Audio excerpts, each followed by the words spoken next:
Oh, I like that one. I haven't played that one. I like that one. That's cool. I play that the rest of the night. All I do is think of you from Troop right here on Bedtime Stories with your peanut butter brother, Dr. Al Greer. Thank you so much for joining us. I'm about to get on Facebook right now before I get beat up by Troy Anthony. You know, sometimes he can be a, real butthole. I don't mind saying it. It's Tracy Spencer and Tender Kisses on Bedtime Stories.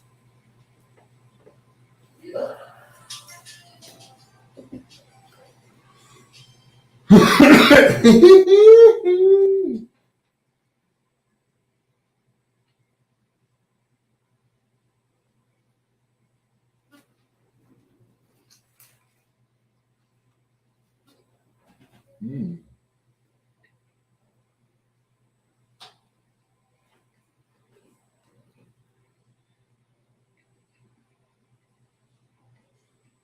Really? Really? What's that? Well,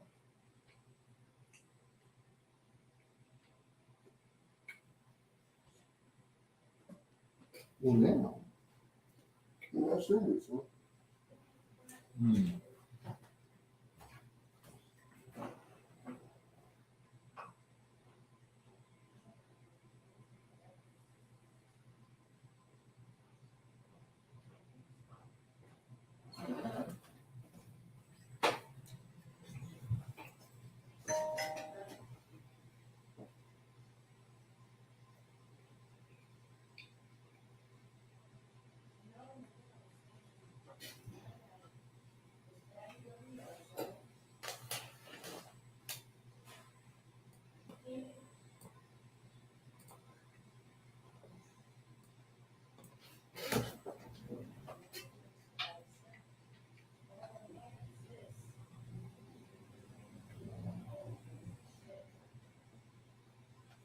Oh, oh.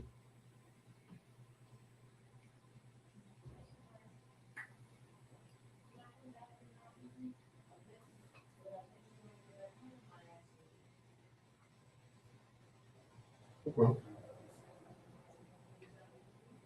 Oh, I'll get you into it. One.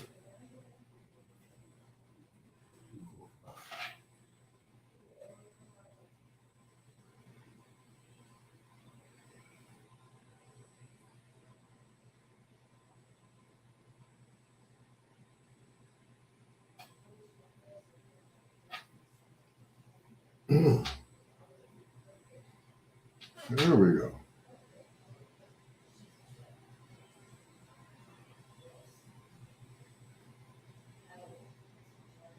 There we go.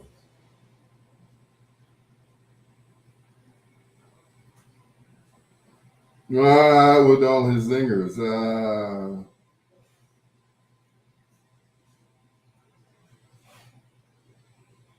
Edit audience.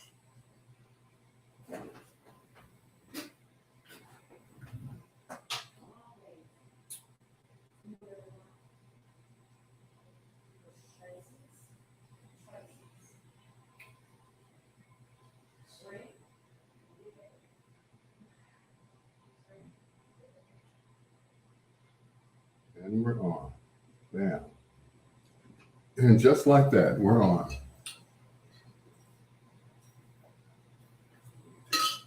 Ah, what about the zingers? Oh, hello.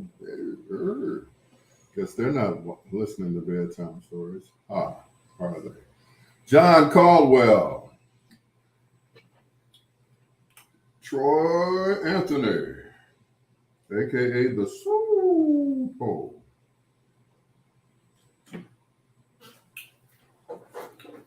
Ah, yeah, I know I'm late. I know. Me and Angie went on a hoagie run, so yeah, that's why I'm late. I'm blaming it on her. Lynn Lynn, what's going on? Lynn Lynn?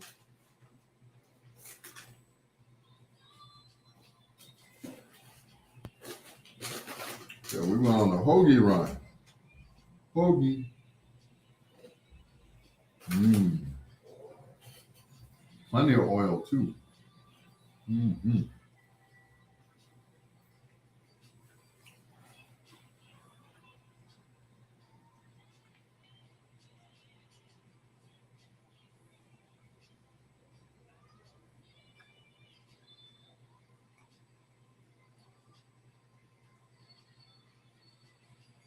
Whatever happened to Tracy Spencer? Hmm.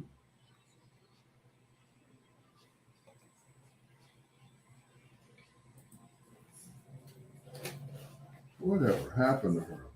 She got a job back at McDowell's. Mm-mm. Hey, Latanya Lynn Garrett, how are you this evening? Always good to see you. Always.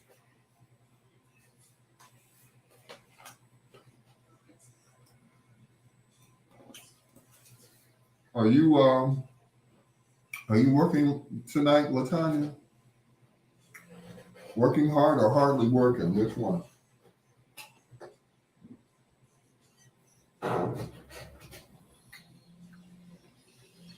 Same. Okay. Good to see you. Was it Latanya Lynn Garrett or Pat Garrett that supposedly shot Billy the Kid? Come on. I don't think Latanya Lynn Garrett will be old enough to have shot Billy the Kid. Mm-mm. I don't think so. You said both, huh? And Lara Bita.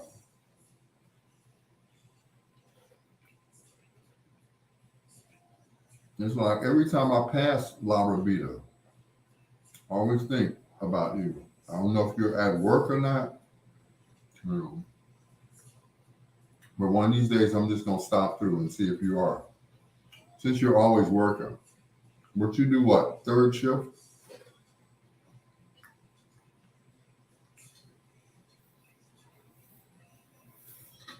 Oh, you're welcome. Thank you. You know, Al love the kids now. Hmm. It's just grown folks I can't stand. I love kids. I have a house full of kids. Not that Michael Jackson way though, you know. Mm-mm. Ooh, 12 hours.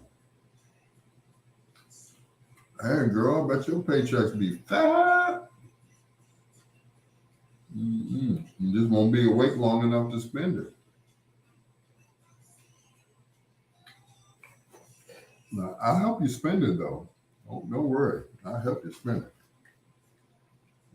Daddy needs a new pair of uh, in studio monitors.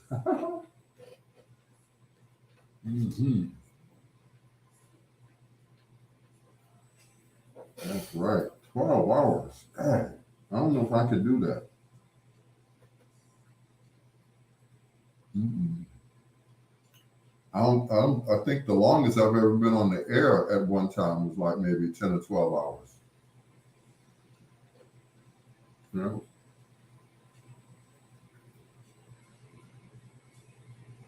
I take that back. Richard Pegue's show on Saturday night was 8 hours. Yeah. 8 hours. And he used to, whenever he wasn't there, he would record his show on, get this, a VHS tape. I kid you not. He would record his show on a VHS tape at slow speed and get the whole 8 hours on there. But of course, you have to start it at the right time. Because if you start it late, it throws the whole thing off. You know? You know? If he had lived long enough for this technology, boy, he'd probably be doing it. He'd like, man, I got a 2 gigabyte hard drive. So I guess that's what, 4,042,672 shows? You know? Mm-hmm. Yep. What's up, Preston? Yep. He recorded them on VHS tapes. Somewhere there's some tapes of Richard shows on convention night.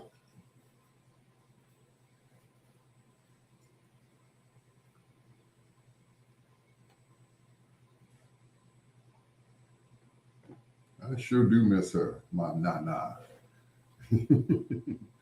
It's your peanut butter brother, Dr. Al Greer. That is Ollie Woodson. He was one of the lead singers of the group The Temptations. Man, mm, mm, mm. It seemed like they had like a curse of the lead singers because recently there was a guy and he didn't fit the mold of the Temptations, but Otis heard him sing and he was like, okay, well, yeah, you got the chops, but he was the first short ball headed Temptation. I forgot his name, but he passed. Yeah. So Troy said, why has it been so cold outside the past few days? Where have you been, Troy? But anyway, yeah, he was Bruce something. He was the only big, temptation that they ever had. But boy, he could sing his fat butt off. So could Ollie and so could Dennis. But of course, the one that started it all, David Ruffin. Davis Eli Ruffin. That's his government name. It's your peanut butter brother, Dr. Al Greer. Hello to Latanya Lynn Garrett, Preston Shanks, and Troy Anthony.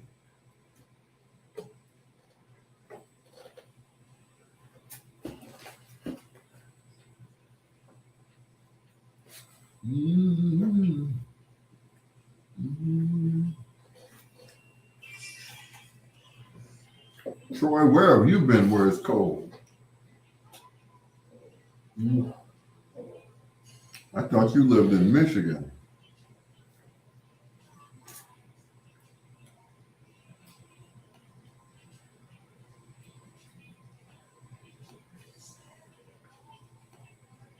You've got to be kidding me.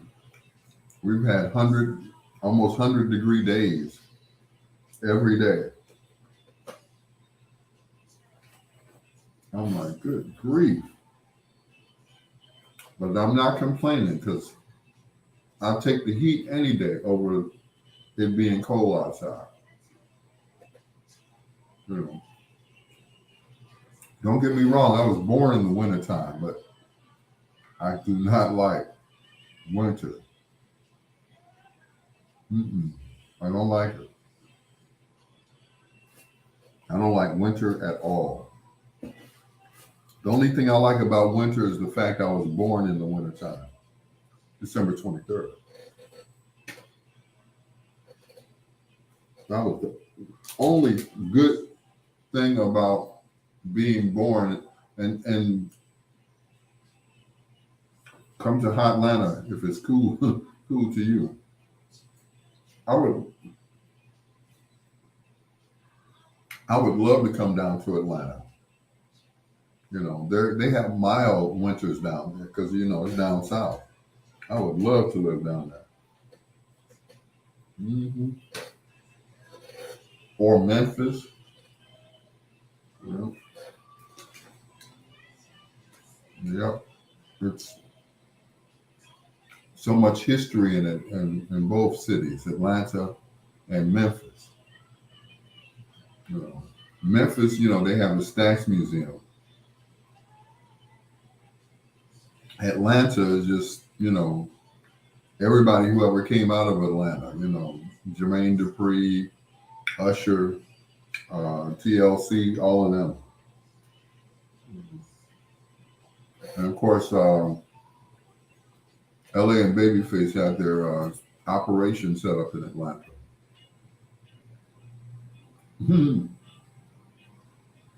Troy said, thanks for the invitation. What's your address and where I'd be staying? Troy, I hate to disappoint you, but I think that was for me. I'm just saying.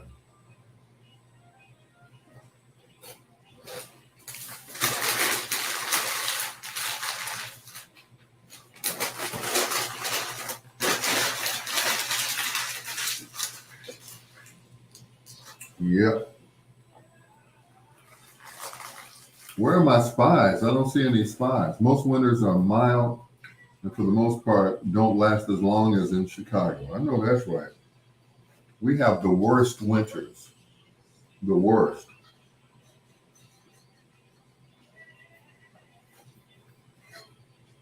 The absolute worst winters that I've ever seen, which doesn't mean a lot considering I've always lived in Chicago. So I don't know what a not so bad winter looks like, except in California. I think the lowest in California it gets is like maybe 60 degrees in the wintertime. Um, my address is P.O. Find Me.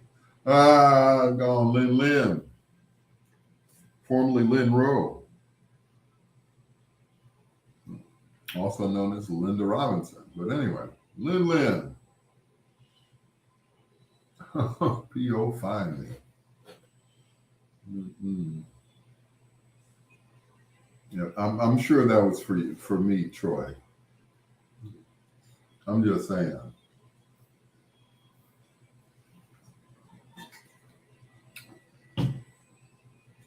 But yeah, I would like to spend one whole winter in a place that is not bitterly cold. Just one winter. Either either Atlanta or Memphis, where it's not really bad.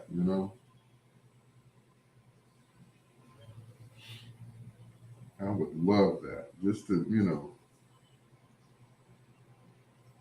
to see how it would feel in wintertime to actually walk out the house without getting frostbite. Just saying.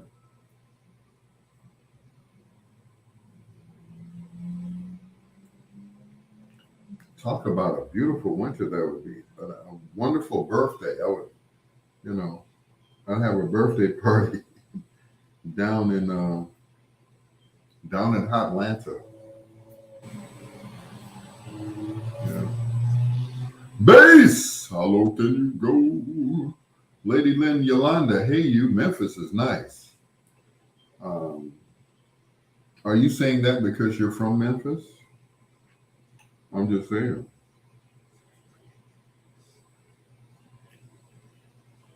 Mm-mm.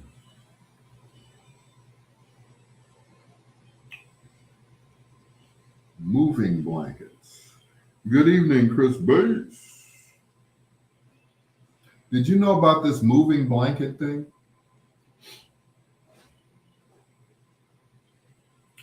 Um, this whole moving blanket thing. Um, is supposed to take some of the echo out of the room, out of the howlness that I hate. I'm like, okay. And that was suggested to me by DJ Eric E.T. Taylor, the stepfather. I like how they come up with these names. The Godfather of Steppin', the stepfather, ambassador. This is anyway. Oh, you have family in Atlanta. You would love it. My first year here, I wore shorts in February. I know that's right.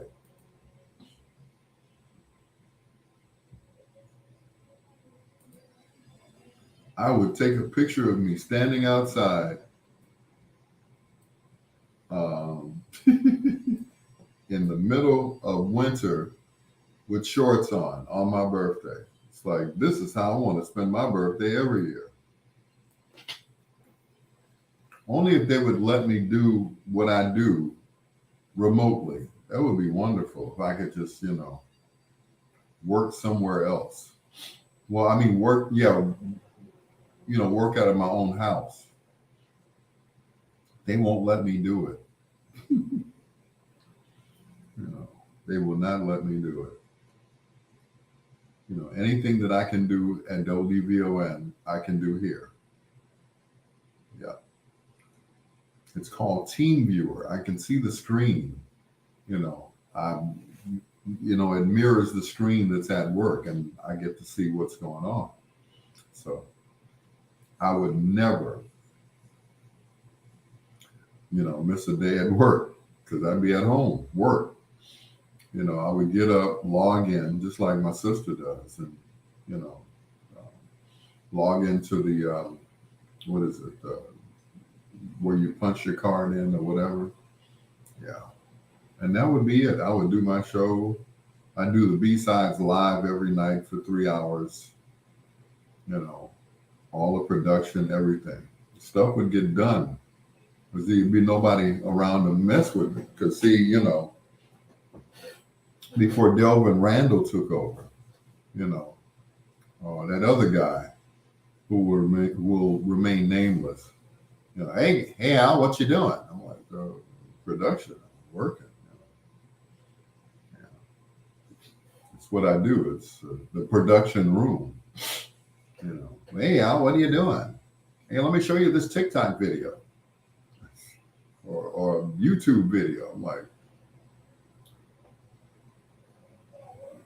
every time I would get in the middle of something, he'd always stop me. Hey, can you do this right now? You can go back to that later. It's like, yeah. I'm like, either he's got to go or I have to go.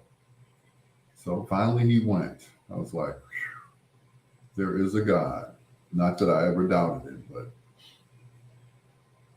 yeah. In Memphis, if they get a fourth of an inch of ice, they close the city.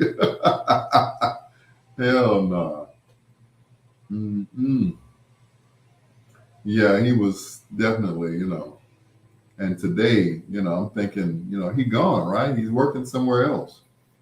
He called me about a PA system. Now, those of you who know me, I have equipment up the yin yang. Then they're going to purchase equipment at WVON for the Spanish station WRLL. I said, okay. Cool. Yeah, they don't want my raggedy stuff out there. So they're going to get brand new equipment only to use it for 2 days. Makes sense to me. It ain't my money, and it's not my business. So, but they want me to run the equipment though, because of course nobody else knows how to run it. I said, okay.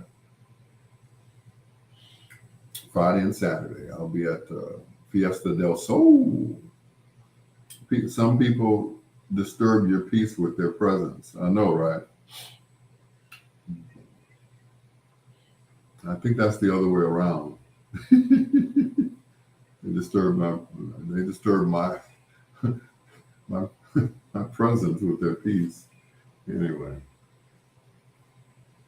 Yeah, people cannot stand the fact that I don't get upset and jumpy and want to choke, stab, or bludgeon someone. I'm like, that's just not me. It's just not me. Man, do you ever get angry? I did once. I got angry.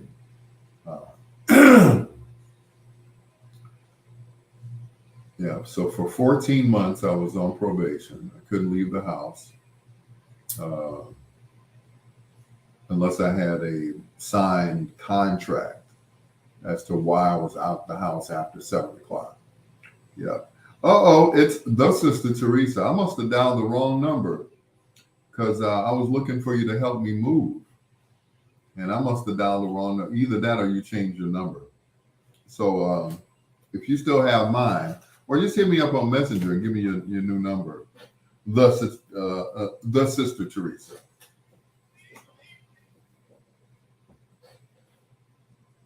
I still have some clothes and a television to move. We put that TV right back here.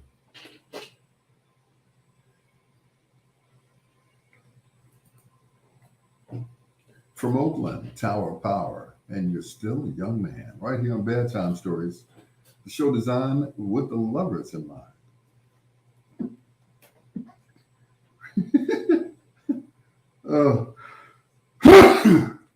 Where we put you to bed but never to sleep with the greatest love songs of all time. I had to sneeze.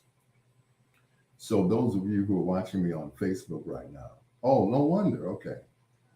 If you're watching me on Facebook right now, you heard the sneeze, right? But those that are listening to me on bigsradio.com, best music of your life, WOST, they didn't hear me. But the Teresa sister, yeah, the the sister Teresa, she was like, bless you. She's the only one. John Caldwell, no, nobody. Okay, all right, that's cool. You just got back from Vegas. Oh, no wonder. Yeah, because I called. I needed some help. I needed a strong back to bring that TV up those flights of stairs to the second floor. That's what I needed. That TV's still over there though, so I could use some help, especially on Saturday. If you guys aren't doing anything Saturday morning, I like to just get my clothes and my television. The rest of that stuff can stay there. I'm sure they won't throw it out or anything like that. I'll just leave it by the door. Anyway, it's bedtime stories with the peanut butter brother, Dr. Al Greer, where we put you to bed, but never to sleep with the greatest love songs of all time, right on bedtime stories on the internet. Yeah, that's where it is. I didn't get my nap this evening, so please excuse me for being a little loopy. Here's Booker T. Jones and Treasure Chest. And yes, she did have a treasure chest.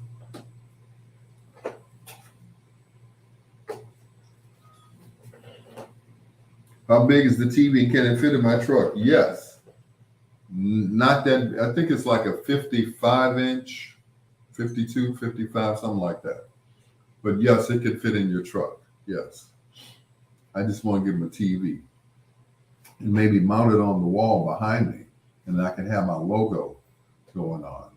Or should I mount it in front of me? I don't know.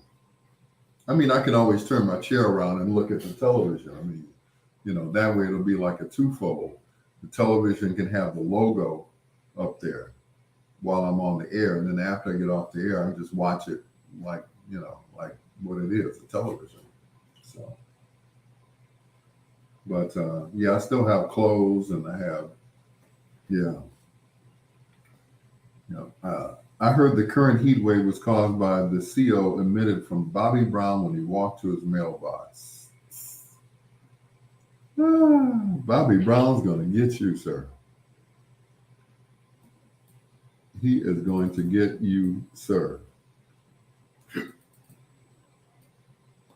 He's going to see you out one day. It's like, oh, so you're the one who's been talking about me, huh? Anyway, the sister Teresa, I tried to call your sister, but she has not answered my call in 2 weeks now. So I'm just assuming that,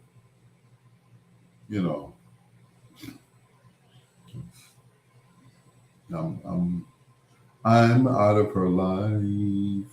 I'm out of her life. Damn indecision. Anyway. So, but that's cool. I just wanted to invite her. CO2, yes. Learn about the planet you live on, pal. Thank you. CO2, what did I say? CO2? CO2? Code 2. Code 2.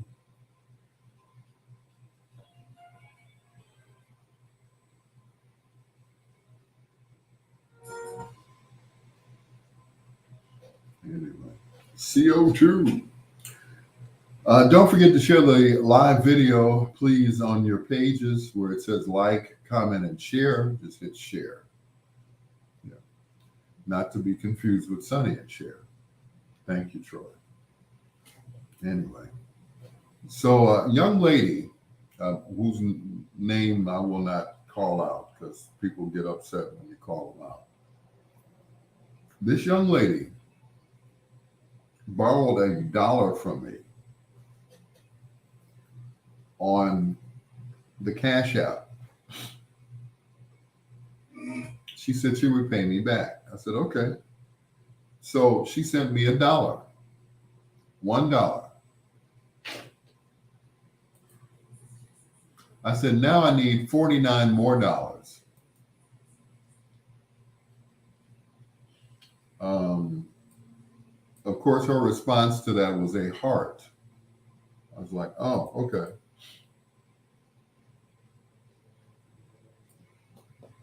I said, cool. And that was it. I was like, okay. And I text her back and I said, so that's a no, huh, on the $49, you know. It's like that would give me $50. That was a no. Like, okay, it's cool. You know, you have some young ladies out there that don't give men money. I don't know, that's some kind of rule or something. That's the way they were born or something like that. I never heard of that before. If a person's in need, it doesn't matter what sex they are, whether they be male or female. If they need some money, I'm going to give them some money. If I have it to give, then they got it. And that's just me. You know, at the end of the day, you know, I feel like I'm blessing someone who's less fortunate than I am. Now, if they're lying, hey, they'll have to deal with that when they get to the pearly gates. And that's it. If they're using me, then, you know, once again, they'll have to deal with that. You know, if you give with an intention of not getting anything back, then you will be blessed.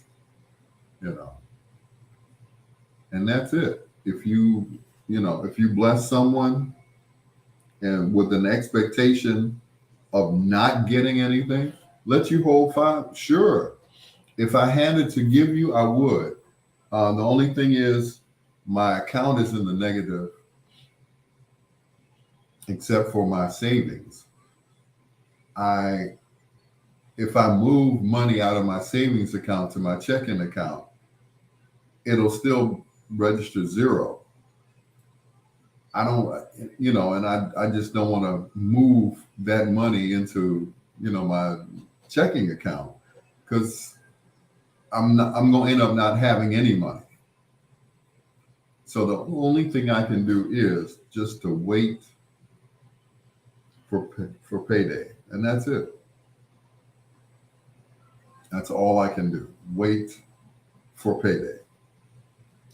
Because if I try to move funds from one account to the other, and I have 3 bank accounts. I'm transparent when it comes to something like that. I have 3 bank accounts. 2 of them are checking, 1 of them is savings. So, but I get hit up on a regular basis for money. Some people I give money to, and others they don't get a dime from me. I recently found out that someone lied to me. Now, once you lie to me, you don't get nothing. A young lady said that she was pregnant. I said, "Oh, really? Okay." And every time I talk to her, she talk about the baby this, the baby's kicking, the baby's like, okay.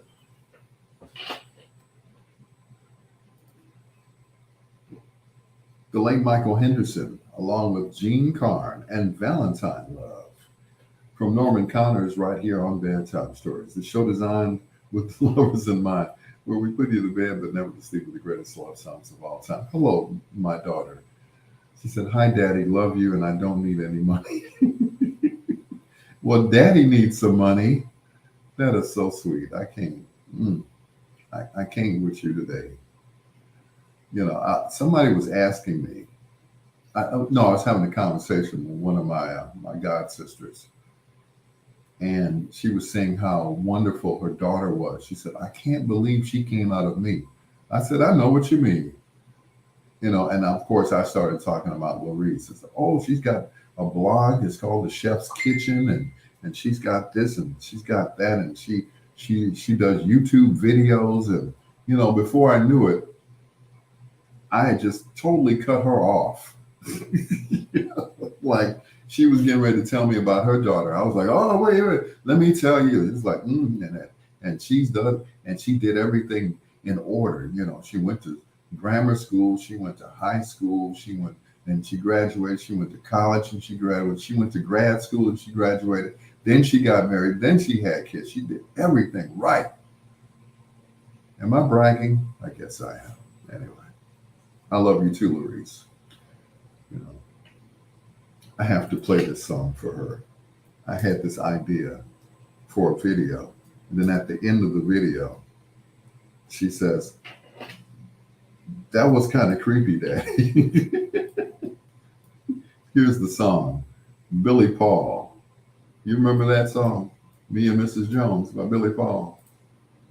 Yeah. Of course, her last name is Jones, so, me and Mrs. Jones, we have a thing going on. It's a daddy-daughter thing. You wouldn't understand. Here's the late, great Billy Paul on Bedtime Stories.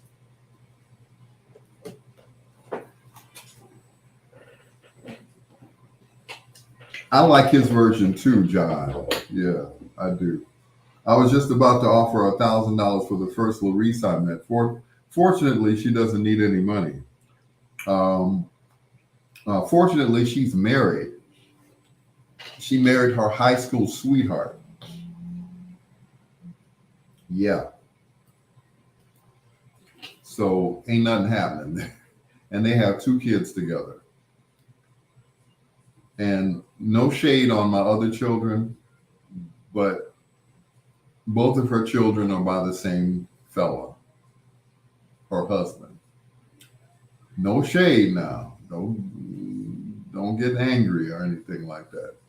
But like I said, she did everything in order.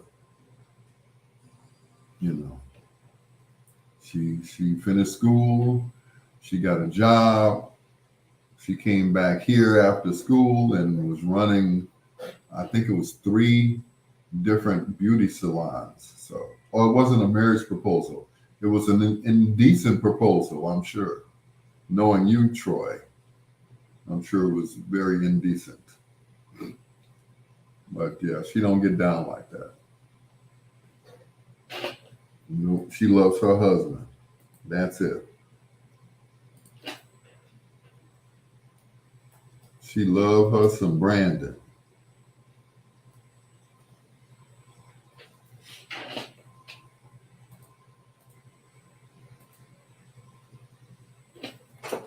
Yep. It was just cash to be mailed. Okay. So what happened with the pregnant lady? What pregnant lady you talking about? The pregnant lady? Was there a pregnant lady that we saw at the last place that we were together? Was there a pregnant lady that trying to holler at me? It seemed like everybody was trying to holler at me that night. I was about to punch Melinda in the throat. She called my name one more time. Ow! Ow! The pregnant lady got hit by the bus. No, Troy. I'm like, Melinda, I don't know you like that. Ow! Ow! I'm like, what do you want? She's just hollering, ow! Come over here and take a picture. I'm like, I don't want to take no pictures. Come take a picture with LaWandia. I'm like, no. And if you all saw Melinda, you know what I mean. No, I don't take no picture with you or anybody that's related to you or nothing. Although she does have a fine daughter, she has. You were flirting with that lady. The pregnant lady? I'm trying to remember. The pregnant lady. And I hadn't even smoked that night, so pregnant lady, what? You were flirting with a pregnant, okay. Well, obviously she wasn't too cute because, yeah. Oh, the backup singer. Oh, that girl. I didn't know she was pregnant. You were paying more attention to her than I was. I know she was standing in front of us singing, but yeah. she was okay. She wasn't, and especially the light skinned one. She was just too bony for me, not enough meat on her bones.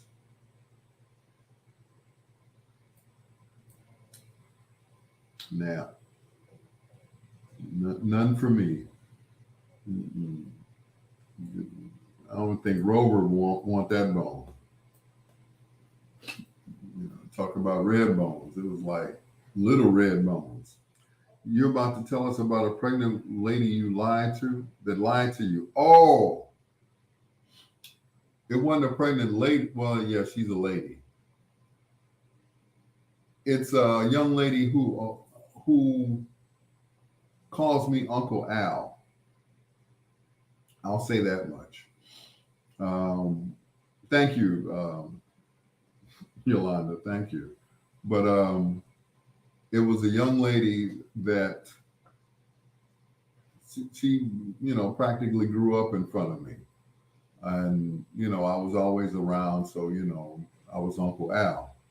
Well, she recently, you know, connected with me on Instagram. So, she was like, I'm pregnant and this, that, and the other.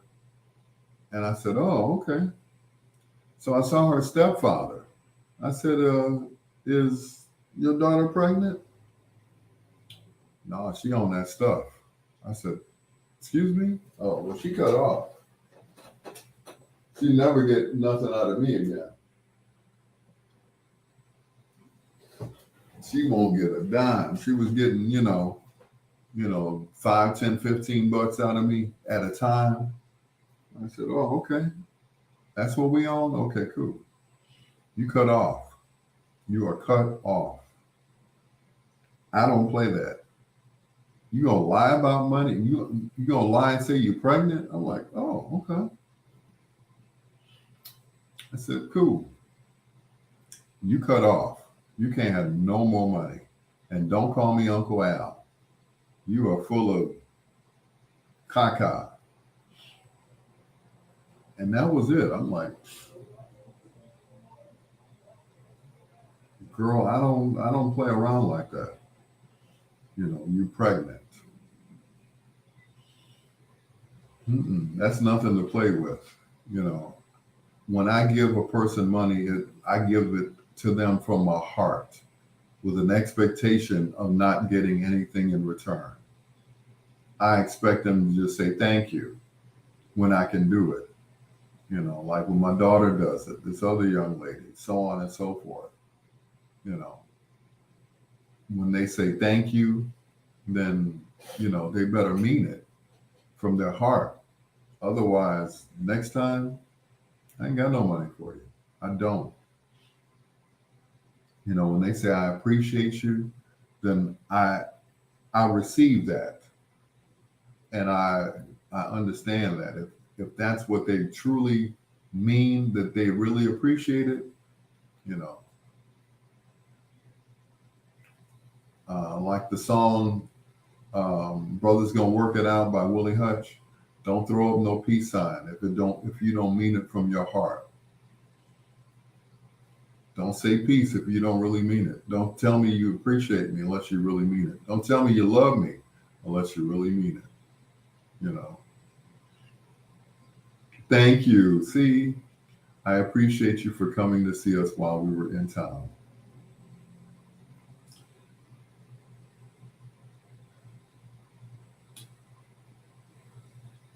I didn't want to leave. If I didn't have to work that day, I probably would have slept in the car outside to the next day. You know, because that granddaughter of mine, she's kind of bossy. I'm like, I was never that bossy. She looks like me in a little bitty bathing suit. I'm like, good Lord. She said, go over there and give your papa a hug. Take a selfie with him. She comes over to me and she puts her head on my shoulder. I'm like, oh, you little charmer, you. Mm-mm. She's very assertive. I'm like, bossy. She's like she's like mini you, you know. The Whis- the Whispers and Whip Appeal. Yeah, they did a whole Babyface sound songbook. Is what I want to say. And they did all the Babyface songs that he wrote for other people. You know, they got My, they got Whip Appeal, Can We Talk, and they did all their songs. The Whispers, of course, as Whip Appeal in their version, right here on Bedtime Stories on WOSD Radio, DB Chicago, WDLB DB Indianapolis, and the bestmusicofyourlife.com, a radio media radio station. Hello to Dim-Witted Lurker, who says, I love you. And I was saying, if you don't love me, please don't tell me that you love me if you really don't mean it. Like the song says, don't throw up the peace sign unless you mean it from your heart. And that's it. Lady Lynn Yolanda said, thank you for finishing the story about the pregnant girl. Yeah, the pregnant girl was hit me up for like $5, $10, $15 every other day. And I should have known because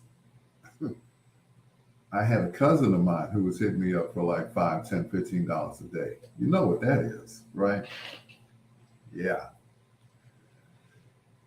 And of course, you know, me being the nice guy that I am, I gave it to her every time. And then I finally found out what it was for. I'm like, now who's the dimwit?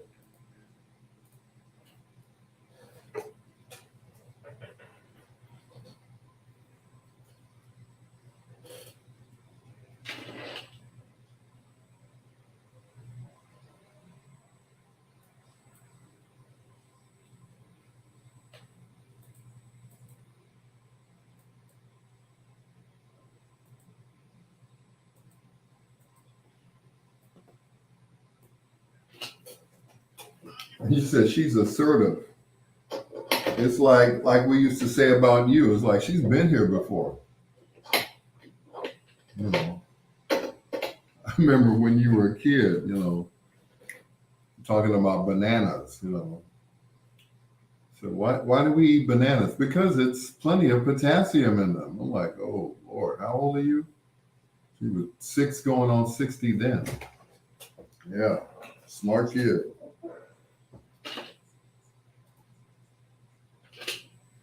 Hey, hey, that's me. It's Bedtime Stories with the Peanut Butter Brother, Dr. Alan Greer. Hello to my lovely daughter, my oldest daughter, Larice.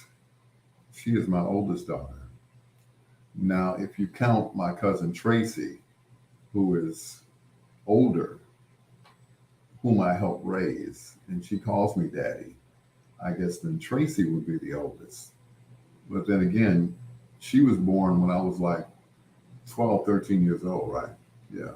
So anyway, and what about the lady that wouldn't let you host Theo's party? Oh that lady. Oh God, she was awful. I can't even remember her. Lady Coco. She was awful. Let me introduce him like I want to introduce him. I'm like, lady, we only have the place until 11 o'clock, so you know, do your thing and get it over with. So of course, you know, I had to, you know, we had to turn her mic off and let me do the show while she just walked around drunk all night. Sorry, I call it like I see it, you know. It's Willie Hutch, and I choose you. She was tipsy. Yeah, she was more than tipsy. Yeah, she was more than tipsy. I think she probably did a few lines or something in the parking lot. I'm like, mm-mm. Get your ugly foot having self off the stage. I can't stand no woman with no ugly feet. Mm-mm. That's what they got pedicures for. You'll get them toes done.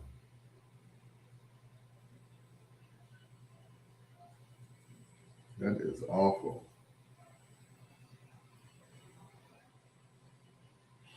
Mm-mm. I cannot stand no ugly foot woman. Yeah, when if you know your feet are ugly and I come around, you better put on some socks, some shoes, some boots, or something like that. Were you looking at her feet? Hell yeah, I was looking at them big old country bumpkin feet. You got more than two corns on each toe? Dahoov, what's going on? Dahoov? Shoot. Yeah, ask anybody. If they got more than one corn on a toe, that's ridiculous. I'm just saying. It's like, lady, you need not go barefoot ever again in life. That just don't make no sense. Where are you from where you have to walk around barefoot? Would you live on a farm or something? Put some shoes on. That don't make no sense. You know, look, I go get a pedicure every 2 weeks. You know, PM Dawn and Rex in effect planning to come back to it. I don't think so. I think one of them is dead at PM Dawn. Prince Marky B or whatever his name was. But yeah, I'm sorry. If your feet ain't right, you won't get screwed tonight. So is that a deal breaker? Ugly feet? Yes. Unless you got a good pair of socks where I can't see the bumps in your shoes or your socks. Yep. I'm Marcus from Boomerang. Yes. Sorry. You know, if you got some hammer time going on in your shoe, then you know what to do. Go to the nearest podiatrist. You know, I used to work with a lady who got her toes done. I mean, not no pedicure or anything else. She went and had foot surgery. Unfortunately, she died a few years later. Yeah. Her name was Shannon Dell. Loving you like a sister. I'm Shannon Dell, loving you like a sister. She got her feet done. And this was right before she had left GCI. She left the station and ended up at another station.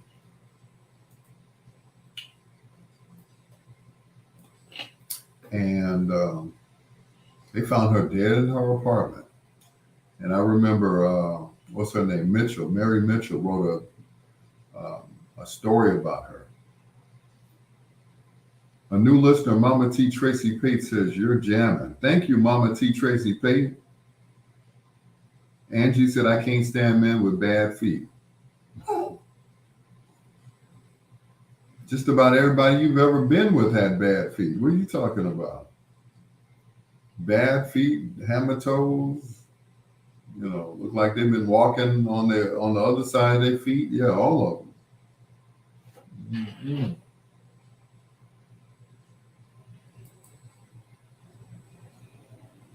You gotta be kidding me.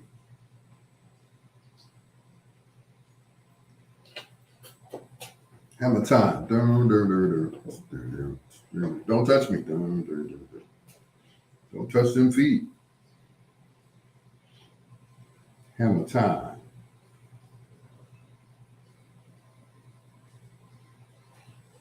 No, they didn't. Okay. Okay, if you say so.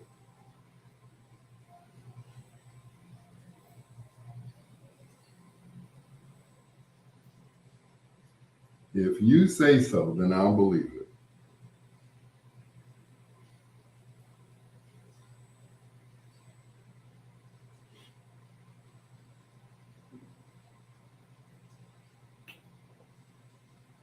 Not when they were with you. Okay.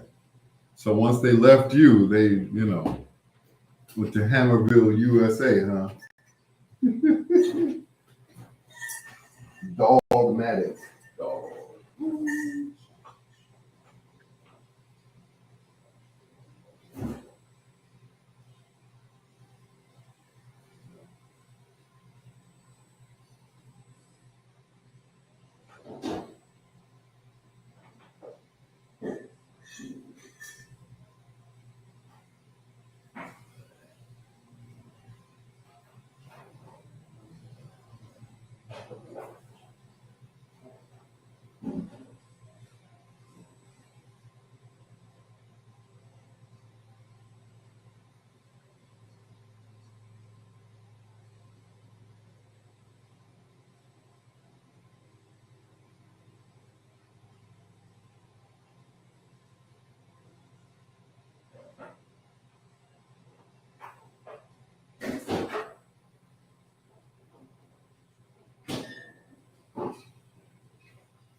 I'm back.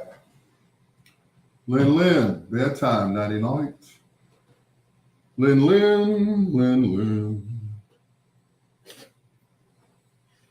Good night, Lynn. Thank you for sharing a little of your time with us. We appreciate it.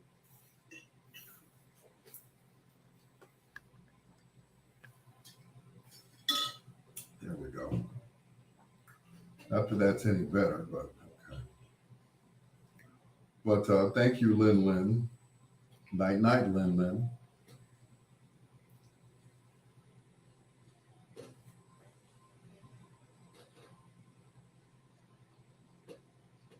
We do appreciate you.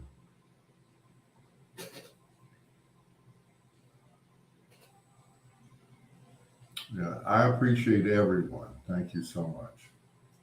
Except when you lied to me about needing money, then it's like, oh, wait a minute now.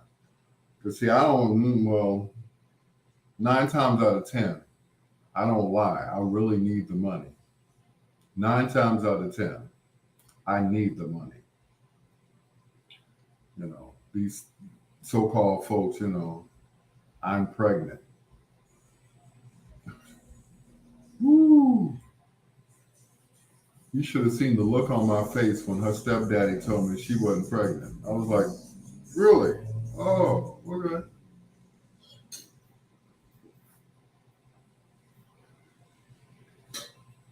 2 days later, she sent me a cash out request. I said, really? How's the baby? Okay. Cash out request for $5. Oh, what? You were $5 short? We're giving the dope man his money? Sugar. No. You got me.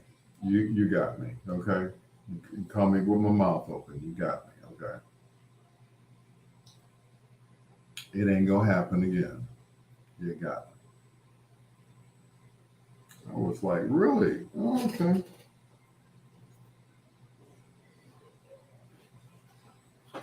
Pregnant, huh? When's the baby due? Because you've been pregnant for like almost 6, 7 months now. Like, okay.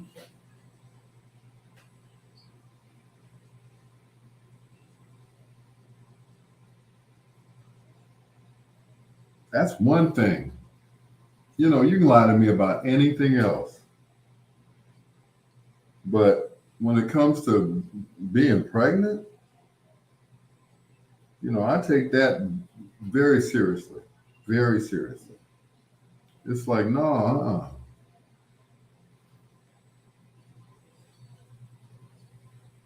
you gotta be kidding me. Did she look pregnant? On all the videos, yeah, but you know, you can put a pillow up under your shirt and you know, or you know, or whatever. So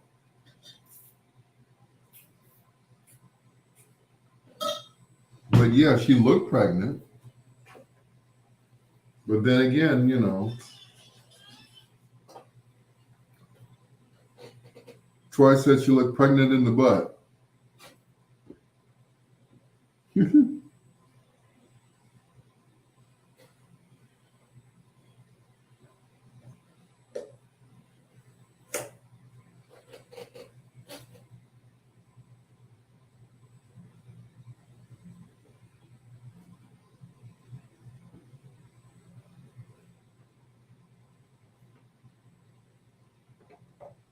Maze featuring Frankie Beverly and Just Us, Just Us, Just Us.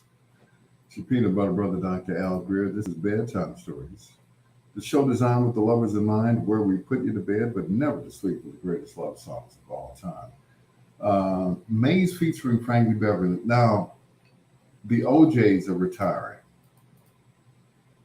I think that the next group that we will be retiring will be the Isley Brothers. What do you guys think? The OJs and the Isley Brothers are on tour together. So do you think that this might be it for the Isley Brothers as well? I'm just saying. I'm just saying. They've been performing since the late 50s. The Isley Brothers have been performing since the late 50s. The Whispers is just down to three guys. After a while, it's just going to be the twins. All the rest of the guys, they bit the dust. So Yolanda says, I'm going to see the OJs. Yay, me. I heard that. I saw them. I've seen the OJs several times at the Every Crown Theater. So they put on a great show. Now, the thing is, now that they're older, all the songs are in a lower key because, they can't belt out like they used to. Walter and Eddie, they made a great decision as to, retire. Go out on top. Don't be coming out there on crutches or anything. Here's Denise Williams, recorded right here in Chicago. This is free on Bedtime Stories.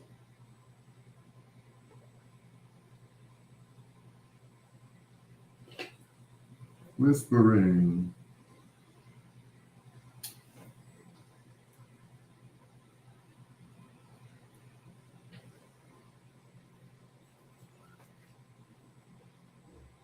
Mm.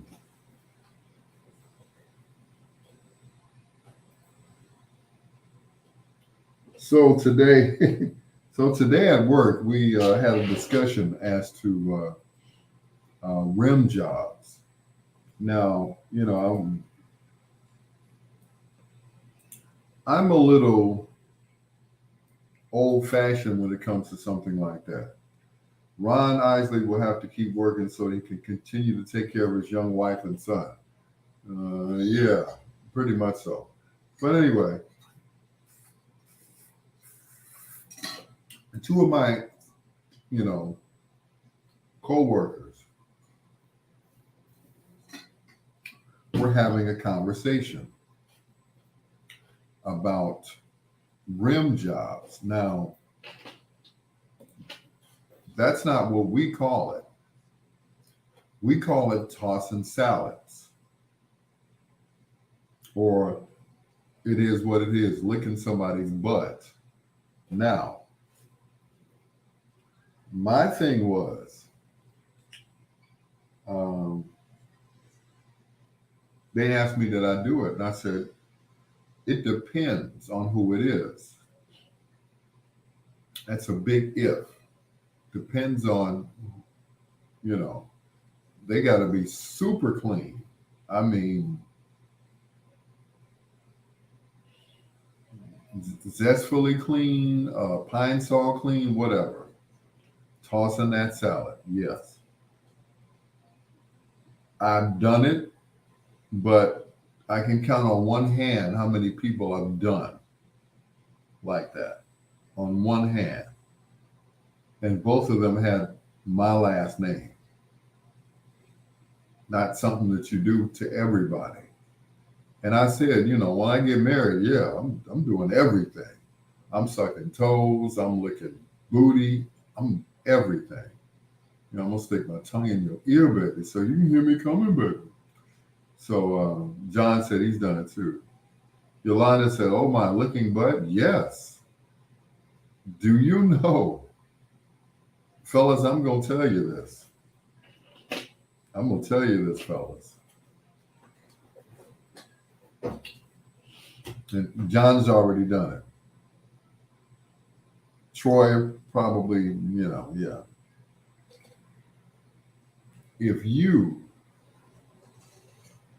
mess up, well, not mess up, but if you go ahead and toss a girl salad, I guarantee you, you will have breakfast in the morning. In fact, you will have a you will have a buffet in the morning.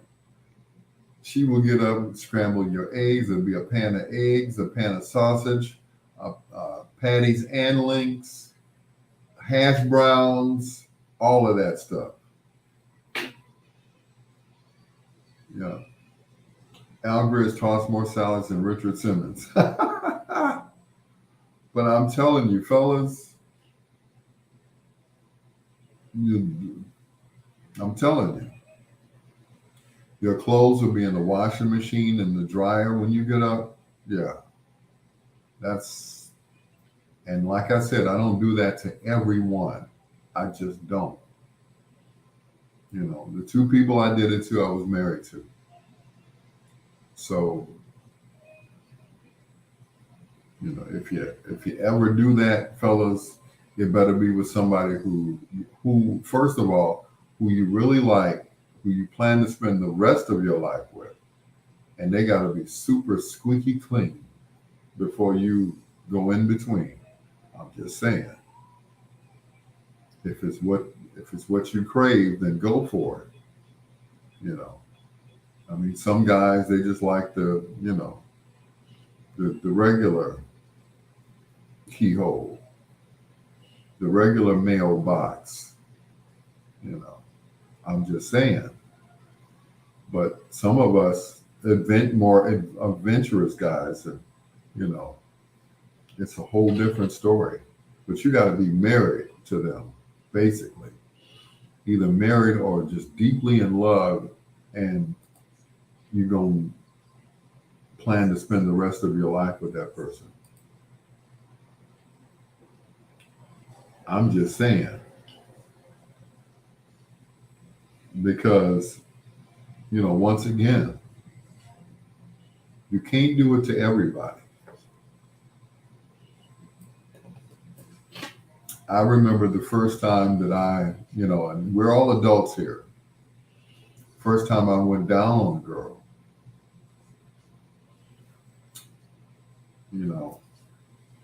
I was fully prepared because I'd seen videos. I'd watched it being performed. I'm like, okay, it was like those films that you watch before the game, football or basketball. You watch the game, you watch the videos before you get in there. Yeah, that was me. It's like, okay, put me in, coach. I think I got it now. If you don't got it, then that woman is going to be very upset with you. Very upset. Extremely upset. It's like, what, you don't know how to, what you doing down there? Get out of there. You probably shouldn't have shared that. That's personal. We're all adults here, Yolanda. We're all adults here. I'm sure everyone in this chat room right now has probably done something that they regret, especially Troy. I'm sure he's done a lot of stuff that he regrets. And there's no shame in it. If you're intimate and really into someone and they ask you to do it, or you want to do it to them and they allow you to do it, then there's going to be a long but not so long conversation about it. And that's it. But you can't do that to everyone, fellas. I'm letting you all know. Women do it to each other all the time. Well, I take that back. Lesbian women.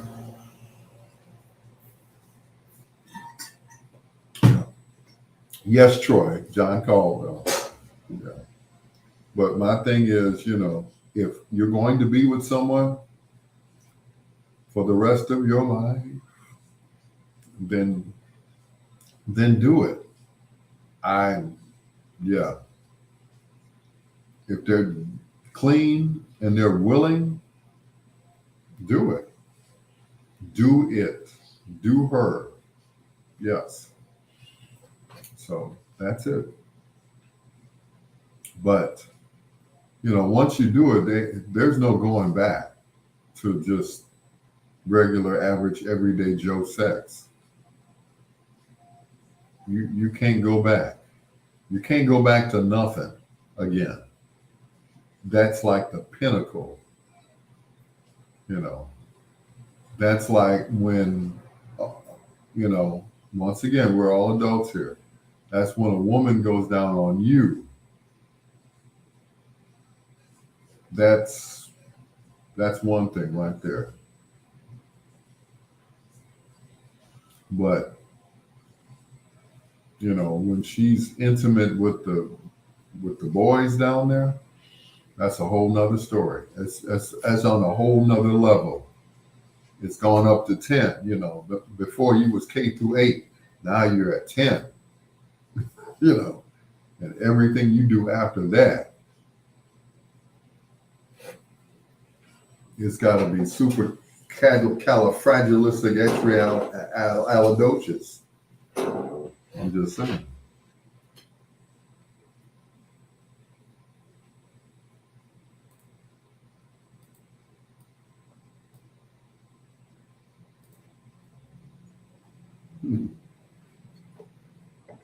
Will Downing and Crazy Love right here on Bedtime Stories with the Peanut Butter Brother, Dr. Al. We're talking about, there's no nicer way to put it. We're talking about sex.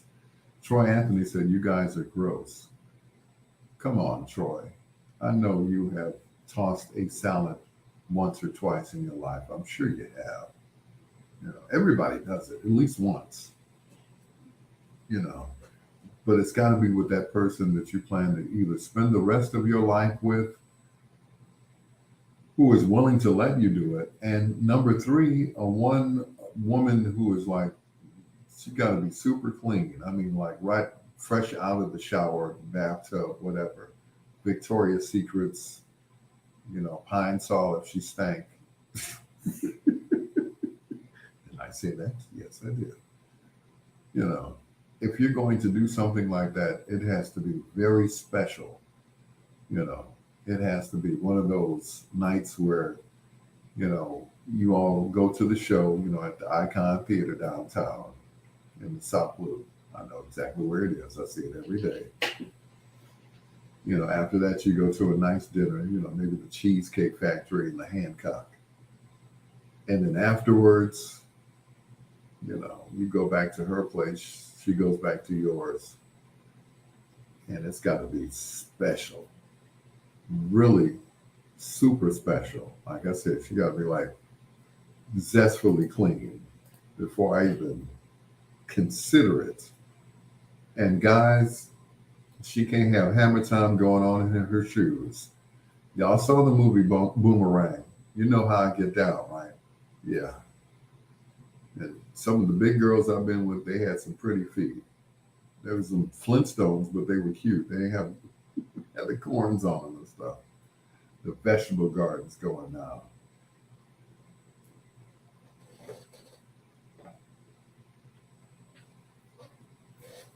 John said, I'm not in the feet, as long as they got two of them, huh, John? I hear you. Dude, that's worse than eating from a dumpster. Disgusting. Eating from a dumpster. Oh, did you say that, Troy? Yes, he did. You said eating from a dumpster. John said, I'm not in defeat. Okay. And that's cool, John. Me, myself, yeah. I like a woman who has pretty feet, who has lovely, suckable toes. I work with a young lady. She's got beautiful feet. I couldn't wait for her to come back to work and it'd be summertime. She said, I start back in June. I said, I know you're going to have some sandals on, girl. You know, she has mm, keeps them done. Pretty toes. I'm like, go on, girl. I said, me too, girl. I pull off my shoe. You know, me too, girl. Yeah. Yeah. Did you pay attention to my feet? No, I did not. You had shoes on. You didn't have no, open toe shoes on. You know, I dated this one girl. Oh my goodness. She was she was like 12 years younger than me. She was younger than me. So she we were about to be intimate, and she asked me that question. She said, "Are you in the feet?" I said, "Yes." She said, "Oh." She said, "Can I show you the good foot?" I was like, "What?" Like my son used to say. Ralph said, "I'm with you about the dogs. If they're messed up, I'm going to have difficulty with that." I know that's right. I'm sorry. Ever since that movie Boomerang, I've been paying attention to feet more than I did before. Back then it was like, it didn't matter. I was just trying to get some, you know. It's just those days where you just don't care. Like, okay, this ain't personal. I don't care what you look like, but that's it. Okay, well, you did pay attention because you noticed that I had on closed-in shoes. Yes, I noticed that. Absolutely. But most of the women that I've been with, um, after age 40, yeah. This one girl, oh my God, she had two good toes on each foot. The rest of them, it looked like she'd been balling up her feet. You know, it's like, ooh. My daughter Larissa's mother, she used to play basketball. Need I say more? You know, I think uh,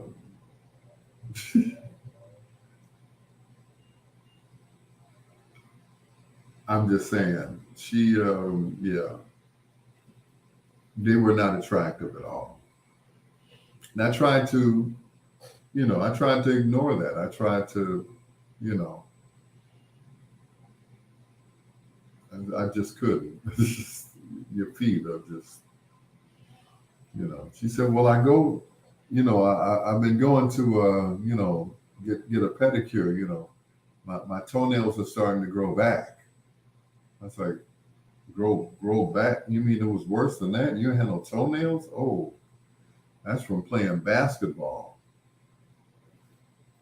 with the Wilt Chamberlain hook." I was like, "Oh no, what were you thinking?" I'm like, "Good Lord." My daughter called me one night. Mama trying to make me rub her feet. I was like, "Run, run." I was like, "Oh no, what'd you do? Why are you on punishment?" He said, "I'm talking about my mama's feet." Like, she's gonna get me up. I'm like, "Oh no, Bigfoot is among us. The fungus is among us." Yeah, just couldn't hang with that. I was like, "Ooh, no." Mm-mm. Would you wear two small shoes, or you just gym shoe it all your life, huh? But she admitted she played, basketball in high school and everything else. I'm like, okay. And they call her Wild Woman. I'm like, oh, okay.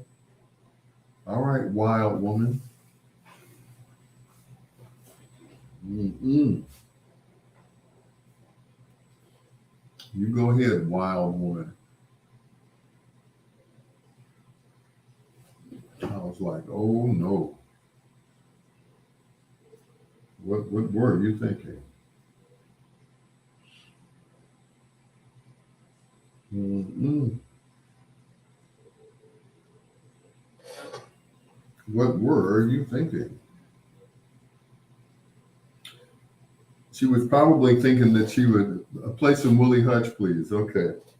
She was probably thinking that, she would never get a man who even cared about her feet. Well, I did. And then she ended up marrying a guy who didn't care anything about her feet.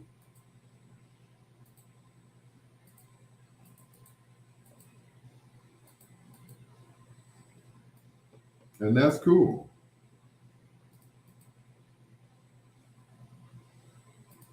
He accepted her, with horrendous looking feet. I'm cool with that. Okay. You know, it ain't for everybody. It's just not for everybody, and that's it. I get it. So,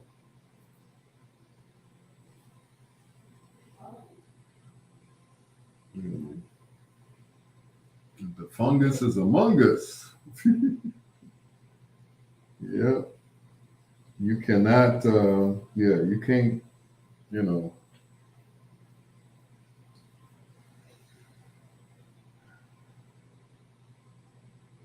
can't be with everybody. Excuse me. Everybody ain't for everybody, you know. I've seen some women, boy, they were drop dead gorgeous. But when they took their shoes off,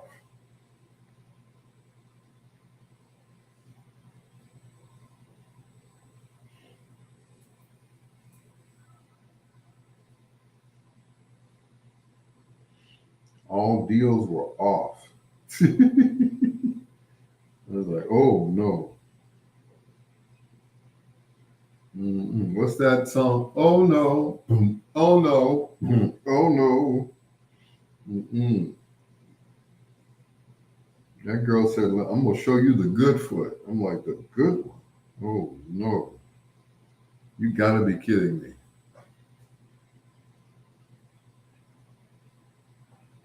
And, oh my. Oh my. I'll get that. I'll get that. It's okay. It's cool. It's all right.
My cousin's staying here with me. She's like, somebody ringing the bell. I was like, mm-hmm. They sure are. I said, nobody else knows I live here except the guy that helped me move. So I was like, whoa, really? Okay.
best you know.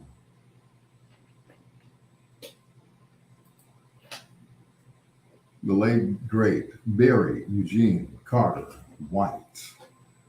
Put me in your mix, baby. It's your peanut butter brother, Dr. Al Greer. This is Bedtime Stories.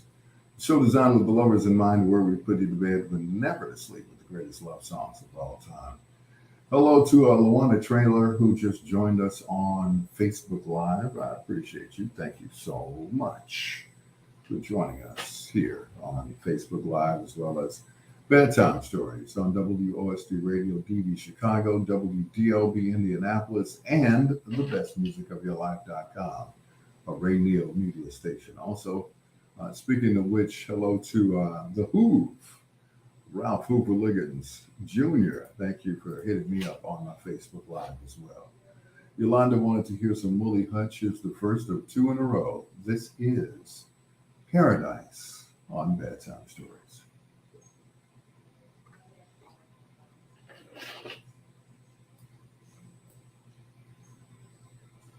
I can't stand it. Paradise. I know that's right.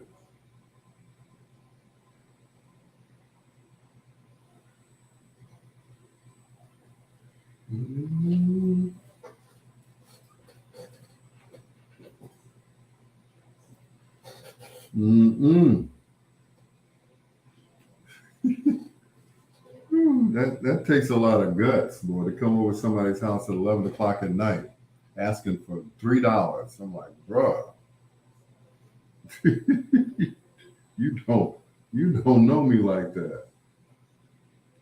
I guess he felt like, I helped you move, and shoot, I gave you $50. That's it. I'm not gonna give you money for doing nothing. That ain't me. No, bro. You know. But yeah, that takes a lot of gumption, as they say.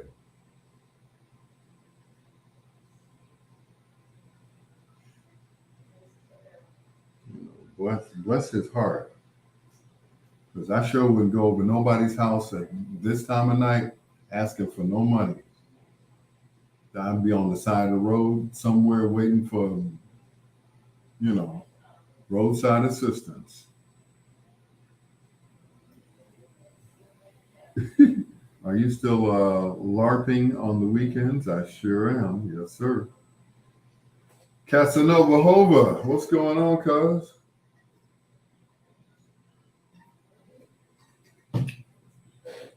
What's going on? But yeah, come to my house. Miss Hill, good evening. Good evening, Al and everyone. All right. Casanova, good to see you. I was looking for you the other day over there on 55th Street. I didn't see you, so I wanted to hook up. Brothers always want to hook up. It don't matter. Let me see. Where can I go when I get to hook up? Let's see. Oh yeah, I got a cousin who work on 55th. I'm sure she'll hook me up. I'm good. How are you? You saw my text earlier. We had a death in the family. That's okay. I understand. I understand. Trust me. And I get it. Some women don't give men money. Now I'm uh, fortunate to have people who will, give me money with an expectation of not getting it back. You know, not there no more. Ask the GM there. Okay, cool. As long as I still got the hookup. I'm just saying.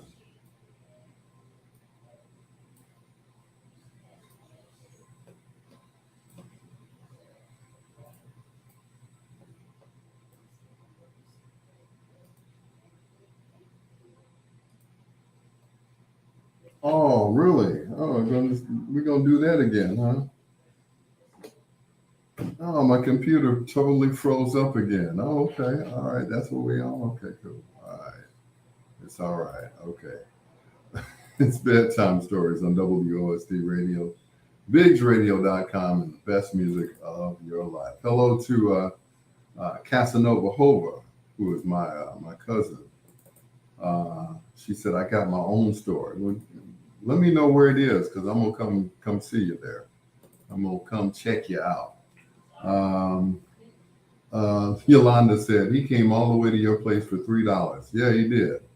At almost 11 o'clock at night. Now, I don't get down like that. My thing is, okay, you come during the day. Don't come to my house at night looking for no money. I don't get down like that. No, not at all. You know, and if my cousin had not been here, yeah, it would have been one. I'm like, no, you just don't come to my house any old time of night because you feel like you need a little change. If you were a female or something, then it's a little different. There we go. If you were a female, it might be a little different. Did you give it to him? No, no, I did not. Absolutely not. Can I get $3 at 11 o'clock at night? And I was just on the phone with the bank earlier. Miss Hill said 11 p.m. at night for $3. Mm-mm. Tell AT&T to upgrade your service so that doesn't freeze. No, it's just the computer. It's not the internet, Miss Hill. But thank you. It's the actual computer. It's the computer that my daughter gave me. She gave me this Dell computer. It's got a wide screen on it and everything else. She said, something wrong with it, Daddy. You're gonna have to, have it fixed. I don't want it no more. You can have it. So she gave me this laptop computer, which has a touch screen. Now, the only drawback to the touch screen is your hands have to be clean, first of all. And second of all, it doesn't charge because the battery is gone. But that's not a big deal. You can always get a battery on eBay and and keep it going.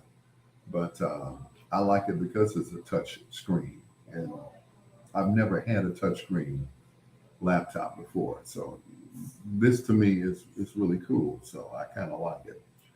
So and that's the one that I use to play the music on until I can find another one and hook that one up. But meanwhile, I'll keep using this one because I like it because you can touch the screen. It's kind of cool.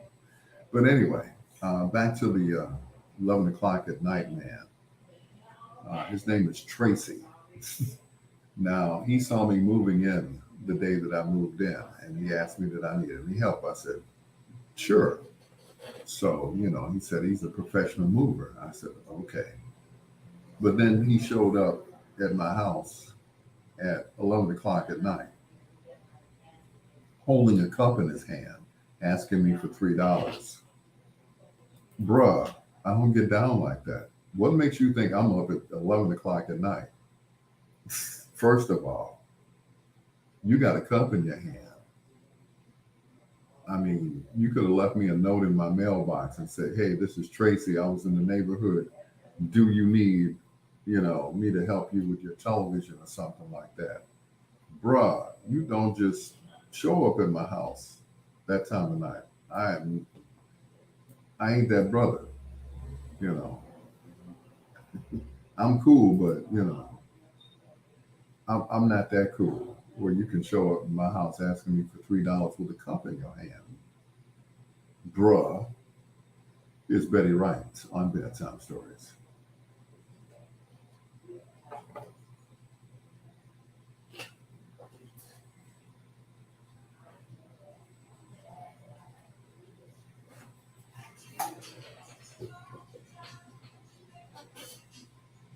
She said touchscreens are cool. Yes, they are. They're cool because when you don't have any touchscreen, and I got quite a few computers, but none of them are none of the laptops are touchscreen. So, but yeah, $3 at 11 o'clock at night. If that were me, I would have just slammed the door. Well, I got to live in this neighborhood, so I can't be slamming no doors on nobody. I'm just saying, I'm not gonna slam the door in the man's face because it might be a time where I really need him. But I was nice to him, let him know that you know at 11 o'clock at night, I don't have $3, brother.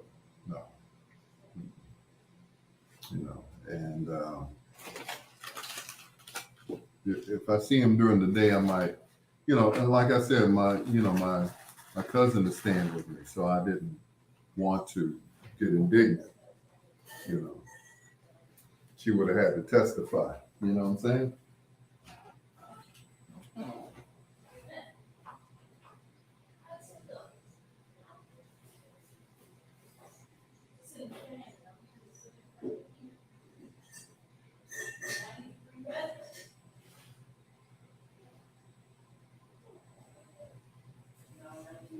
I'm cool.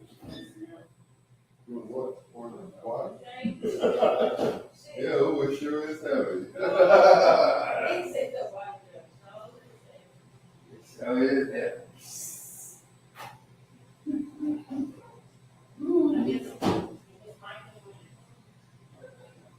Okay, I'm under it.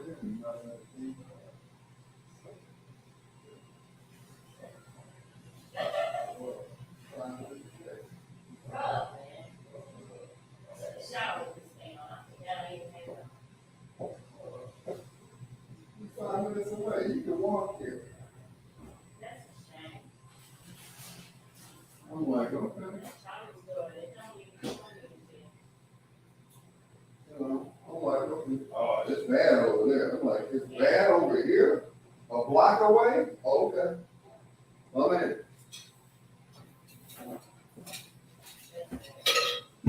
Ah. I'm back. So I don't know why I'm telling you guys this. Well, because he doesn't listen to me anyway, I told my cousin that, our cousin was in town. What's up, EJ? I said, why don't you come by? He said, well, me and my wife, we don't go nowhere. I'm out here watering the grass. I said, okay. She leaves on Thursday. We'll bring her over here. He said, it's bad over there. I said, so what you're saying is 61st and Laughlin is like, what? Cheru over there? And it's Beirut over here. I'm just saying, it's like a few blocks does not make it any worse. Inglewood is Inglewood. Auburn Gresham is Auburn Gresham. But that kind of rubbed me the wrong way. I'm like, bro, cuz. Like, really?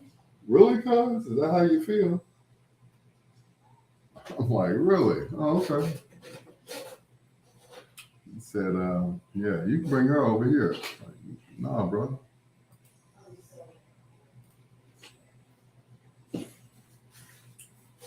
You're going to have to go to Pittsburgh to see her, bro.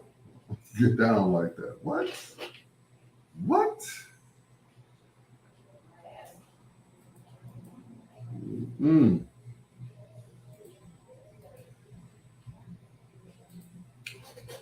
But, that was cool. I'm like, okay, I get it. All right.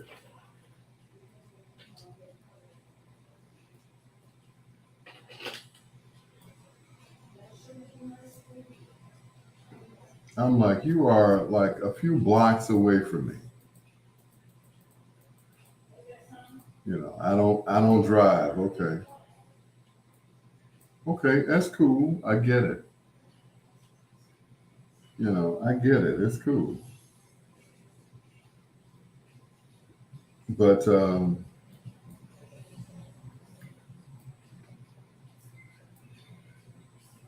that's that's family. That is family.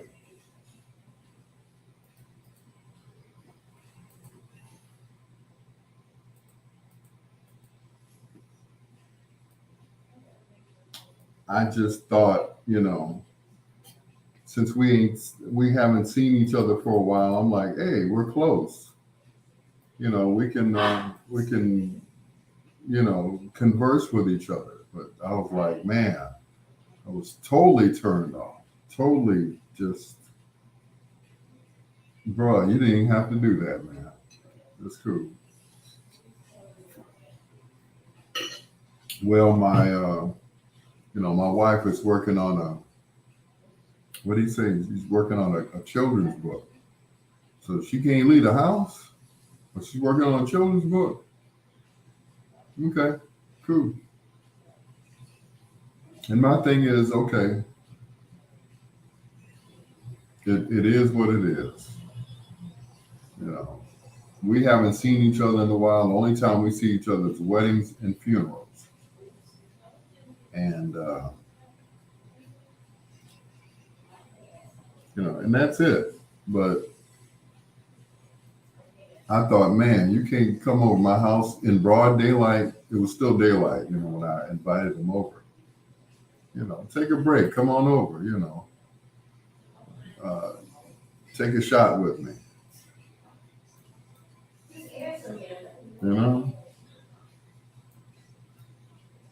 take a shot of tequila with me, Padre.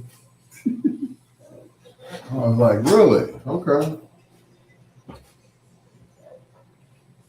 I said, oh, where'd you move to? I said, he said, oh, it's bad over there. It is? Hmm.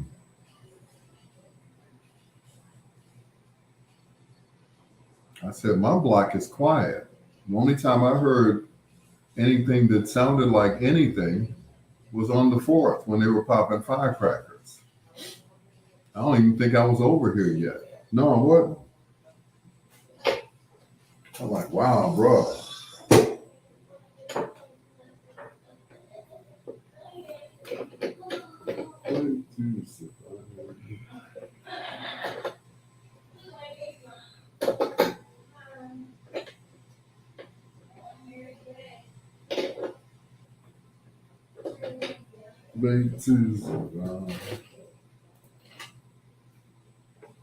That is one song that he will never do in concert. Never. Morris Day, Love is a Game, right here on Bedtime Stories with the Peanut Butter Brother, Dr. Al Greer, right here on WOSD Radio DB Chicago, WDLB Indianapolis, and thebestmusicofyourlife.com, which is a Ray Neal radio station. Yeah, you got a whole bunch of them. We have like 7. It's all in the family, though. You know what I'm saying? Ms. Hill said a lot of families these days is really sad when families cannot get together just because it's always weddings and funerals. And that's how it is with our family, weddings and funerals. So-and-so is getting married.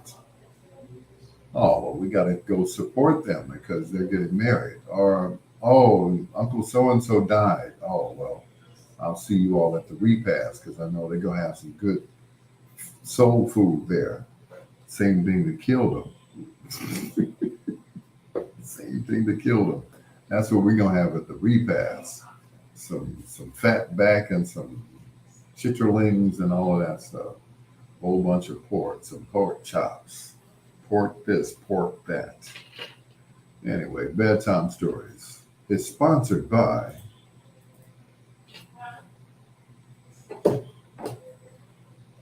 Guys, I want someone completely different, maybe from another country, and someone cultured and sensitive and who is not threatened by a strong, confident woman. On a spotty network, this is what Adam I'm heard. sick of LA guys. I want someone completely country, uncultured, and threatened by a strong, confident woman. It's not wings or nachos. It's wings and nachos. Hey, send my onion rings down here. I have your kind. Gwen? Lake. Oh my God, hilarious, right? I mean, no. What do you mean? You were in spurts. Did you rent a horse here? Yeah. Don't trust your love life to just any network. T-Mobile has more number ones in 5G than any other network. You know, I know. T-Mobile is the leader in 5G. T-Mobile, proud sponsor. Where it is time for foreplay. You're just in time, LT. Miss Hill said, I stopped going to both. I stopped going to weddings and funerals. I don't even go to baby showers anymore. I heard that. I wouldn't go anywhere either if I wasn't vaccinated. But anyway, it is time for foreplay. This gentleman hails from, I think, Greenville, South Carolina, something like that. He's country, but he resides in Atlanta, Georgia these days. He made he made his first album for Capitol Records here in Chicago. Great arrangements by the great Richard Evans. I mean, man, still records and performs to this day, even though he has no hair on his head. He had like a big afro when he first started, but his hair, went south. Went to the back of his neck. So, I ain't talking about people because he might talk about me. In foreplay tonight, we feature the music of Robert Peebo Bryson on Bedtime Stories. Hey, LT. It was easy at the start. I thought I had it in my hands. Yeah. Peebo.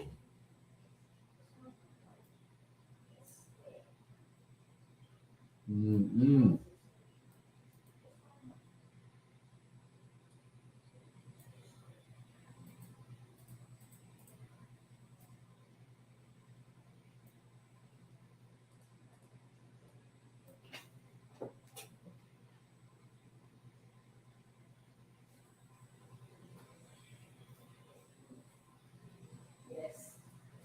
Woo, good Lord. Please play Sweet Summer Days in foreplay. That's not a Peebo Bryson song. He's just singing on it. The song belongs to Ray Obito. People don't pay attention to that stuff. It's like, it's like, that's not his song.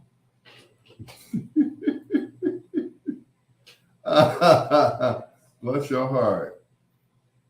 Mm-mm. Yeah, play that. I know that's by Peebo. No, it's not. It's Ray Obito. He's a guitar player. You know who made it. Well, why'd you ask for it and we playing Peebo Bryson? I'm just saying, That's like when Luther was the lead singer of Change, After a while, everybody was like, yeah, play that Luther song. Which one? The Glow of Love. No, that's by Change, featuring Luther Vandross. Play Searching then. Okay, that's Change featuring Luther Vandross. I'm just saying. Heck, he's singing all the way through. Yep, and the guitar player is playing all the way through too. And he never gets any credit. Poor Ray Obito. Peebo didn't make that song by himself. But what do I know, right? You know better than I do. But I know it's featuring Peebo Bryson. That's like Rufus featuring Shaka Khan. I'm just saying, Harold Melvin and the Blue Notes featuring Teddy Pendergrass. Teddy didn't do He will be live. I'm sure he will. Can you play Peebo Bryson, Can You Stop the Rain? Yeah, that I can play. That's a Peebo Bryson song. You know. See, there you go. That old sad song. Ooh, I can't stand that song. Can You Stop the Rain? I remember when that song came out. I was dating this girl named Alex. You can take that sarcasm out of your voice. I just asked. No, I can't. Not on my live. No. This is my live, LT. This ain't bang, bang, bang, ski, ski, ski. This is adult stuff. If you're wrong, you're wrong. That's not his song. It ain't no sarcasm. I'm just setting you straight. That's Ray Obito's song. That's not Peebo's song. He's a featured artist on it. You know, that ain't no damn sarcasm. That's you. Playing all that damn hip hop, and y'all never invite me to those little meetings y'all have, little events. You know. Yep. They'll be trying like I don't know music. Well, you wouldn't have asked for a non-Peebo Bryson song when we playing Peebo Bryson. That's all I'm saying. He didn't make it. He's a featured artist on Ray Obito's song. It's his song, the guitar player. You know, I'm trying to set you straight, you know. I'm just saying. You know, Al Greer, musicologist, Dr. Al Greer, not DJ so-and-so and such and such. I'm just letting you know. You can get mad all you want to. I'm right. Look it up. Peebo Bryson's name won't come up if you look for it on YouTube. It'll be like, entry not found. Now try Ray Obito and it comes up. And it'll say featuring Peebo Bryson. I know my music. Right. This is my shit. Yes. You've been invited. You never show up. Nope. I've not been invited to any of you all seminars. You know. And that's cool. I get it. I understand totally. You know, I don't play hip hop. I get it. But I was one of the first brothers on the radio to interview Run DMC. But of course, I don't play hip hop though. Yeah. I'm not one of those people. Well, okay. If that's how it's got to go, I'm just telling you. Peebo didn't make that song. Now, if I'm wrong, let me know. Look it up. You know, do a Google search. I tell my students all the time, if you don't believe what I'm saying, do a Google search and it'll tell you. So, you know, you're in your feelings tonight, that's cool. I understand. Peace out. But I'm right. It's Ray Obito.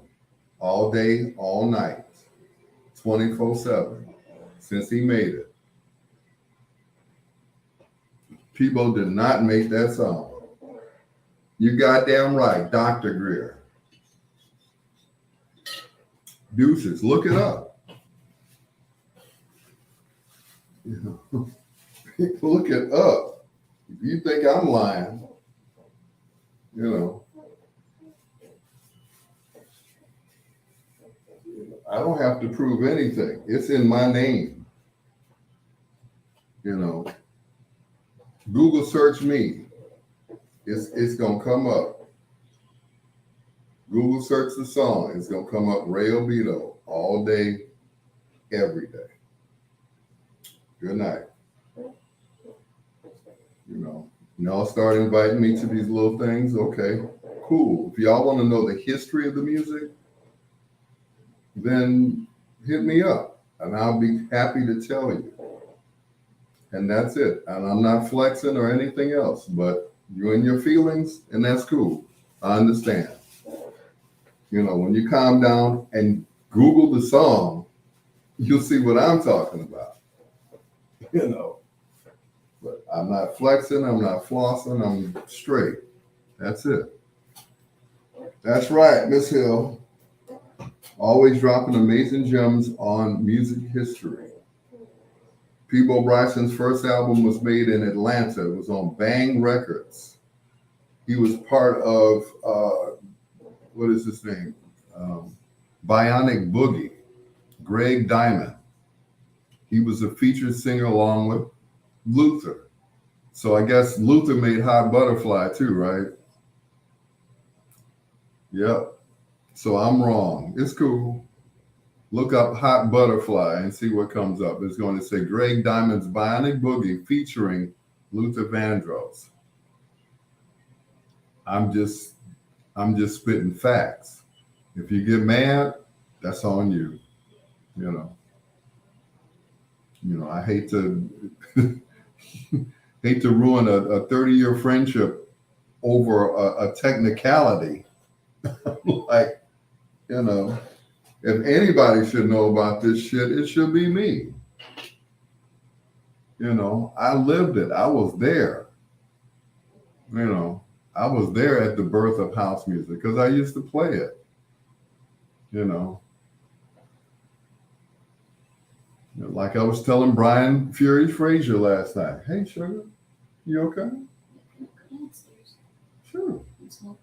Yeah, you can go on the back porch and smoke downstairs, upstairs. Yeah, go on the back porch. Oh, that's right, you're afraid of heights. Never mind. Okay, it's cool. Just be careful out there.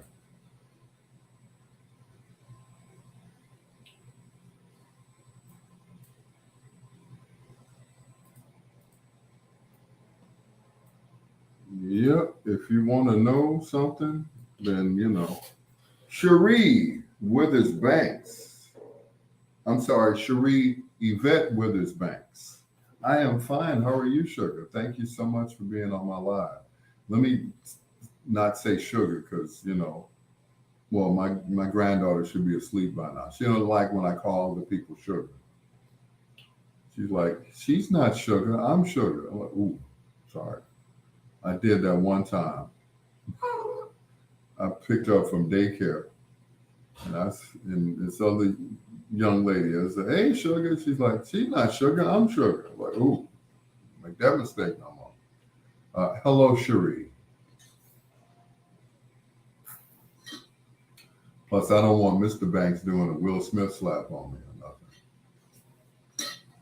You know.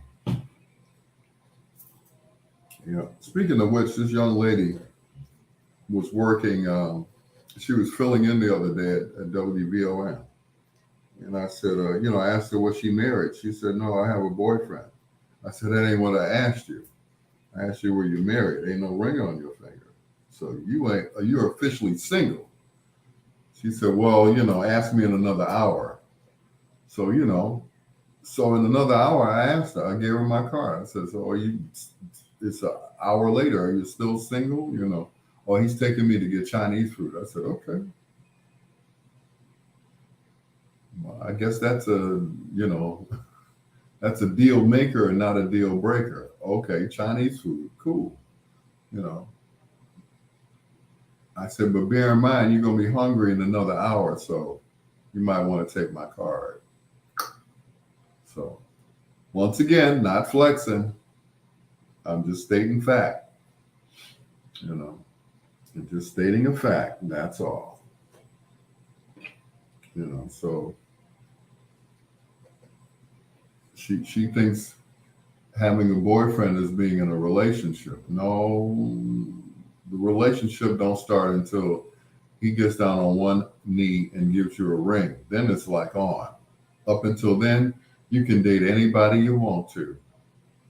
3 and 4, 5 and 6, 8 and 12, like I did. So it's your bedtime. I will say that I've learned a few interesting things about you tonight. Very interesting. Well, thank you. I like to keep it 100%.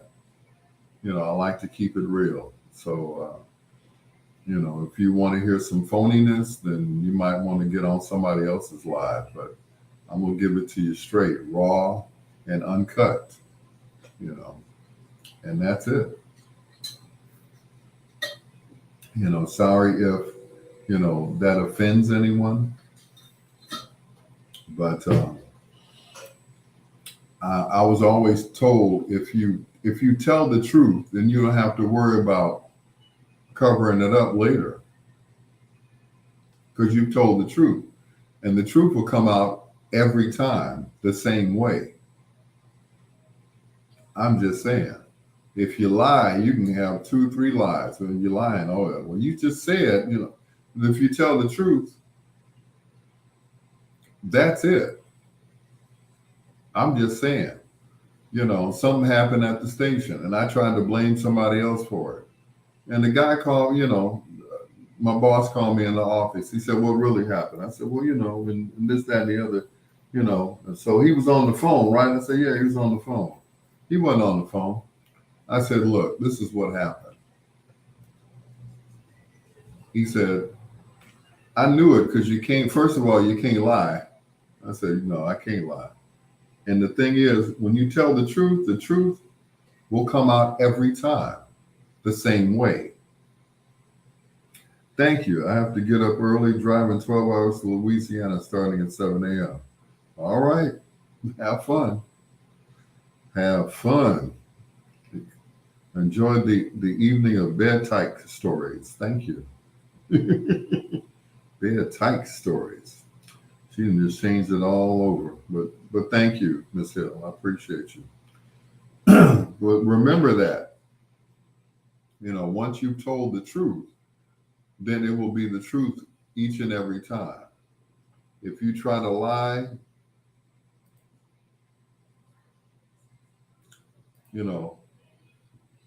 you can tell 3 or 4 lies at a time, and it never be the same story. Remember when we were kids and somebody would whisper in your ear, it's like, okay, can you keep a secret? And you whisper the secret in somebody's ear and then so on and so forth. And then when it gets back, to the person who started the story, it's always a lie. Somebody ends up pregnant and they ain't even done nothing yet. So my thing is, if you always tell the truth, then you don't have to lie. You don't have to tell 4 or 5 lies. That's it. Or just say, I'd rather not say, which is cool too. I'd rather not say. Because in that case, you're not incriminating yourself. I'd rather not say at this time. And that's it. And leave it at that. But, when you lie, you cover up a lie, you cover up another lie. That's why, women always ask me, why do men lie? And I told them, I had this conversation with my cousin tonight. Why do men lie? He said, because we try to tell you what we think you should hear, which is a lie. And we'll tell you anything just to go to bed with you. We'll tell you anything, anything. And I'm a man and I will admit to it. I've done it. But how many people know that you get caught in a lie every time, no matter what you say? Now, 2 people dropped off because they didn't want to hear this stuff. They're probably 2 guys. Guys don't like it when I take the woman's side. It's like, man, that's the bro code. No, that's the broke code. That's the lion code. My thing is, if you tell the woman the truth once, then the truth will always come out. It'll always be the same story. This girl asked me about almost a year ago. It'll be a year ago in August. Come on, you just want to sleep with me, don't you? I said, no. Mm-mm. Come on, you just want to. No, I don't. I said, I'd like to get to know you. I think you're a fascinating person. I would love to take you out to dinner. I would love to hear what you have to say over over candlelight or at a movie. Lady G, I find you fascinating. I find you entertaining.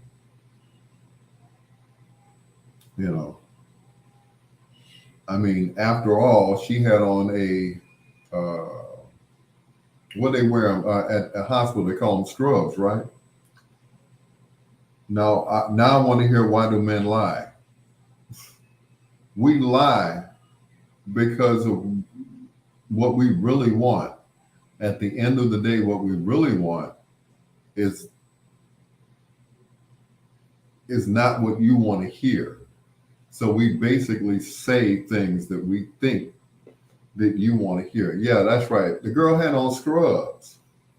How sexy is that? Not at all.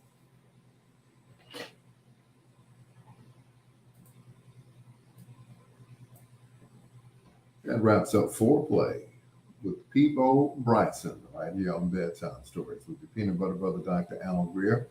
Once again, saying hello to Yolanda, also to Miss Hill and Lady G. What's going on? Yolanda said, man, I was about to go to sleep. Now I want to hear, why do men lie? Why do men lie? Why do men cheat? Men cheat because, and here are the 3 reasons why men cheat. Listen up, ladies. I'm sure the numbers are going to drop again. The reason why men cheat is because of what they are not getting at home. They look at, these videos and stuff. They see these women, humping and pumping and, gyrating on the floor, getting their, what is it called? Twerking, getting their twerk on. I said, oh, that's what I want. I want that kind of woman. But that woman can't cook.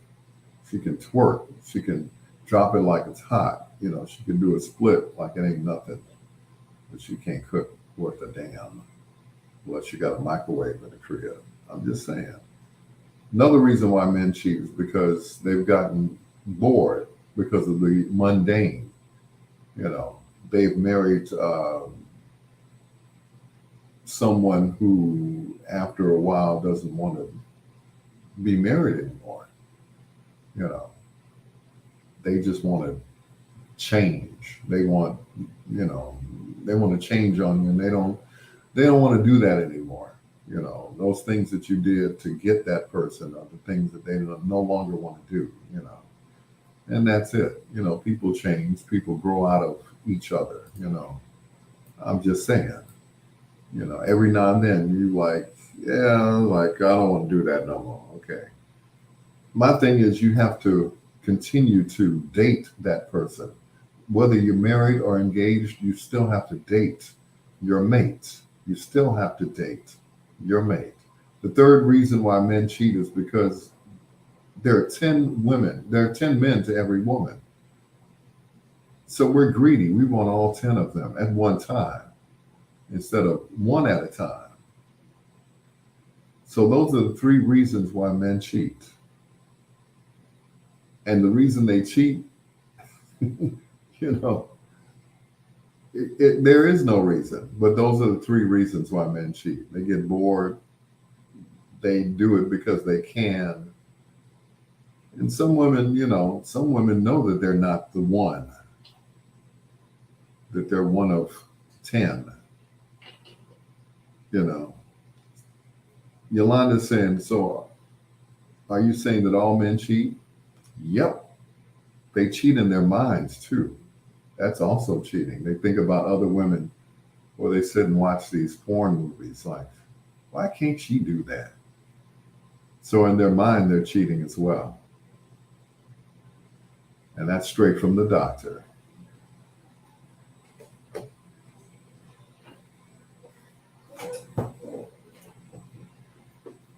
Yep.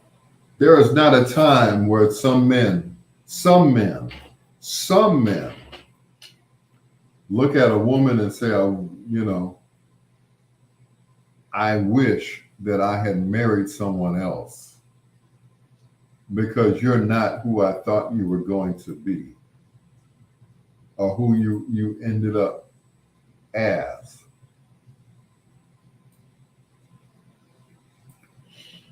You know, people grow apart. They grow apart for, because, when you get with a person, oh, it's just wonderful. You can't keep your hands off of each other. You can't stand being away from that person. And then after a few more years, you can't stand to be with that person. You can't stand to be next to that person because all of the stuff that they did to get you, it's like, I got you now. The woman can basically say, I got you now. I am going to gain up to 300 pounds. I'm going to be unattractive. I'm going to stop combing my hair. I'm going to stop going to the nail shop. I'm going to just let my nails grow like gloating white. And my toenails look like a Halloween foot. I'm not going to do anything to keep myself up because I got you now. You're my man. You're my husband. I don't have to do anything. I don't have to turn any tricks in the bed. I don't have to make you no special pancakes with the apples in them no more. I don't have to do any of that stuff. I got you. That's why men cheat.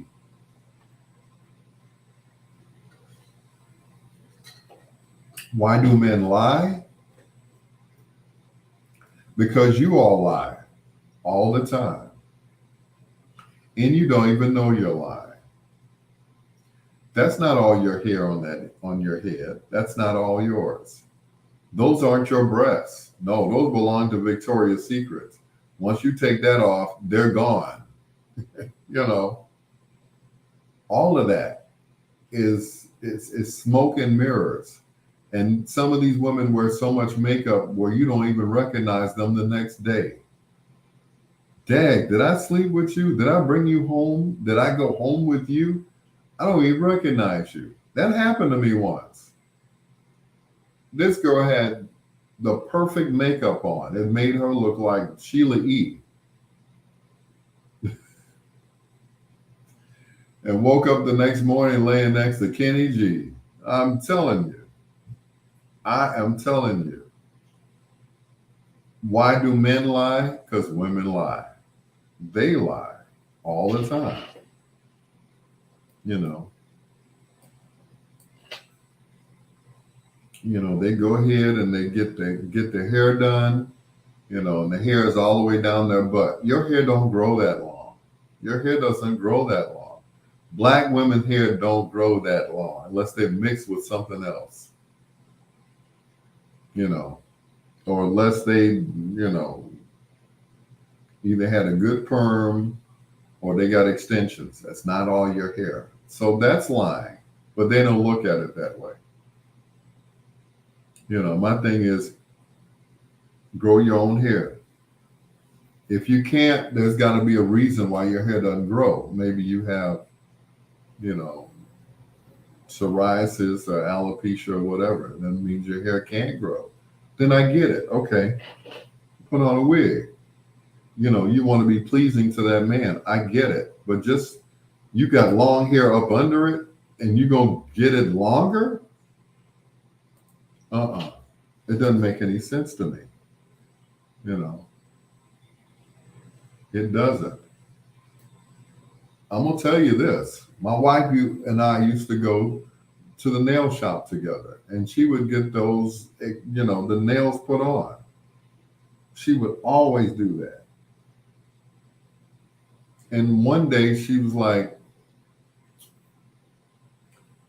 they took the acrylic off the top of her nail and her nail had grown out. I said, you just need a manicure. So they have this stuff, right? It's a powder that she dips her nail in it, and the powder just hardens on her natural nail, and it keeps her natural nails from breaking because they grow naturally. I'm just saying. So that's it. So what if a female does all those sexy things and the knuckle still goes out and cheats with other females? Yeah, the dip powder, yeah. Well, if they do all of that, then there's something wrong with them, and there's no secret. I've told you guys this before that I went to therapy, you know. Lady G, when I was with a certain person who lived on Artesian, she sent me to, to get fixed, I guess, lie on somebody's couch. And the first thing the lady asked me was, so why do you hate women? I said, I don't hate women. I love women. I love the way they look, the way they smell, the way they walk. They got pretty feet. I love that. If they are curvy, if they're thick and curvy, small and curvy, I love it. So you don't like women to wear fake hair, nails, and boobs and butts? Nope, I don't. Now, I will accept, like I said, a wig or something like that. Or if you want your hair longer, but to wear it all the time, wear your own natural hair. Go to the beauty salon and let them do your hair.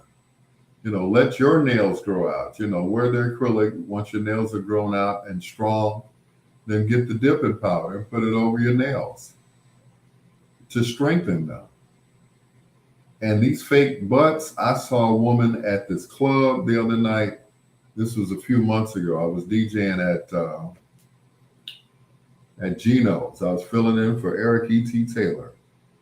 And the girl, her butt was just, she was standing on one side of the street and her butt was in traffic. That's not sexy to me. A big butt, if you have a natural curve to your behind, yes. But if you're going to get the fat sucked out your stomach and put in your butt because your butt's not big enough, that's ridiculous. Like when you get 80 years old, you're going to have back problems and everything. Fake boobs, you can't feel a thing if I'm sucking on them. I'm just saying. The numbers are going to drop again. You can't feel that. After a while, once you get those implants, you can't feel nothing. Can't feel nothing. Those lakefront units usually do a lot of damage to a woman's edges. Yeah, the girl that used to play in the Parkers, that's all she wore. Her hairline starts back here, like Jesse White's.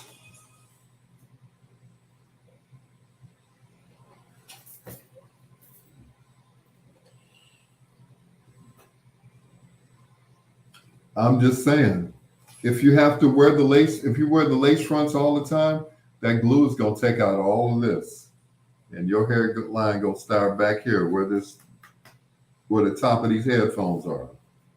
I've seen it happen. I've seen it happen before. New edition. Can you stand the rain? It's your peanut butter brother, Dr. Al Greer. This is Bedtime Stories, the show designed with the lovers in mind, where we put you to bed but never to sleep with the greatest love songs of all time. We're talking about, Yolanda asked me, so you don't like women who wear fake hair, nails, boobs, and butts, etc. No, I don't.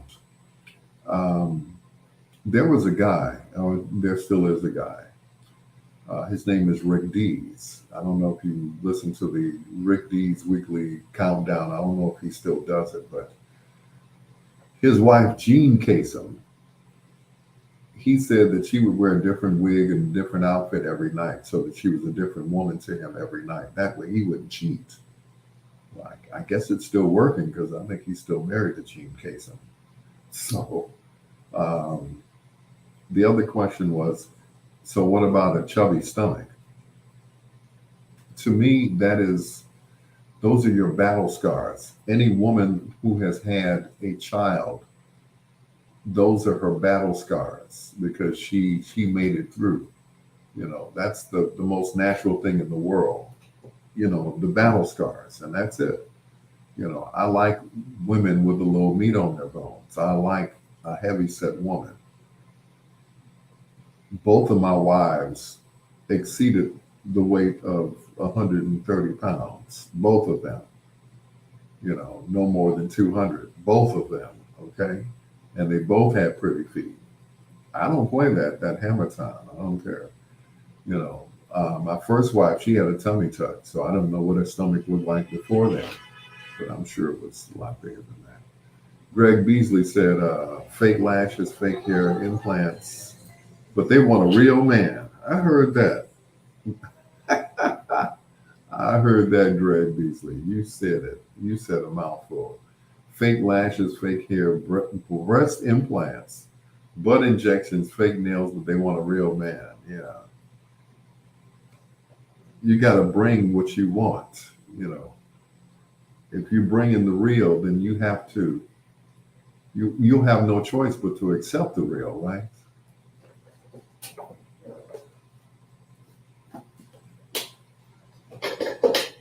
Mm-mm. Yeah, but they want a real man. I heard that. Ooh, thank God all my parts are 100% real. And that's what I'm talking about, 100% real.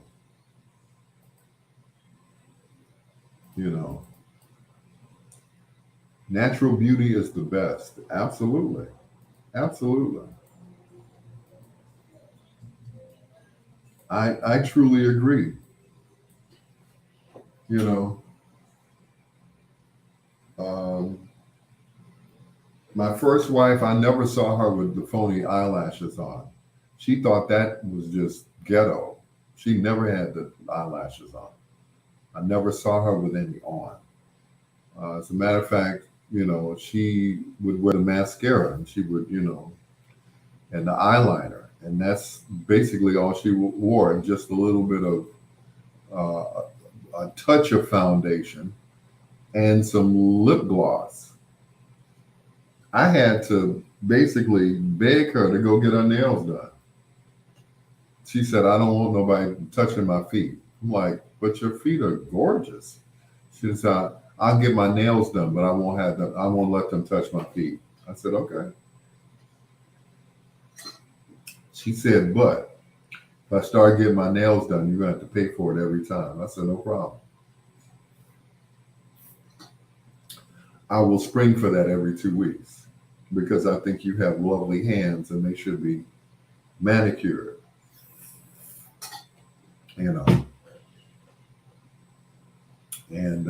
And she kept her nails up. I saw her a few months ago. I said, look at your hands. She said, yeah, you did that. I like them. I didn't like them before. She said, I like them. I said, good. I'm glad. Sorry to burst your bubble, but quite a few brothers are getting man weaves or man units now. And that's okay. Yeah, they are. I know one that wore a man unit for years and nobody even knew. Steve Harvey, up until he turned 50, he wore a hairpiece. You never saw him without that hairpiece. The whole time he was on that show, Me and the Boys, his hair was falling out. It was thinning. If you go back and watch some of those episodes, his hair wasn't that thick. But then when you watch him on the Steve Harvey show, with Bullethead and Romeo, that is thick. It looked like a bunch of trained ants. I'm just saying, it looks like a fine Brillo pad. But when he turned 50, he said, oh, I shaved my head. Yeah, you shaved the sides. Your hair had left a long time ago. If you go back to watching him, back in the day when he was on Def Comedy Jam and that light hit his head, you could see straight through. You could see what Steve was the next joke Steve was about to tell. It was so thin. I'm just saying, that was a man unit. That was a very expensive hairpiece. A very expensive hairpiece that he had.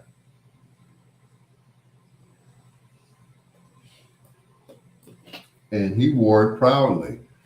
There was one movie that he was playing a DJ in the movie, and he wore a hat that whole time. He never took that hat off. What does that tell you? So that character had to wear a hat, or did he choose to wear a hat throughout the whole movie? You know, maybe his hairpiece was getting reset. But every time he got his, you know, he had to have it trimmed. But if, you know, once again, if you look back at those pictures, ain't nobody's afro that perfect. Not even the Silvers or the Jacksons combined. That was the perfect afro. He had the perfect hair. All the rest of them, you know, DL still has his hair. Cedric, you know, he always kept his hair low anyway. Bernie started losing his hair. I think Bernie had a man unit too. If you look at his old pictures, you know, he always had the, real close on the sides, and but as he got older, you know, his hair started, coming out. So I think he had, the Steve Harvey look too. I'm just saying. But that's okay. You know, when you're in Hollywood, you do as the Hollywoods would do. You know, a guy told me a long time ago, people don't want to see their favorite actors and actresses old. They just don't, And that was told to me by Chuck Barksdale of the Dells, not just actors and actresses, but singers. You will never catch Gene Chandler with gray hair. I guarantee you. Uncle Gene don't play that. You will never see. His hair is probably white up under there. He got stocking just for men. You'll never see his hair gray. He wore a texturizer in his hair when he first appeared on Def Comedy Channel. Yeah, he did. And that's probably what took his hair out. Tell that to Morgan Freeman.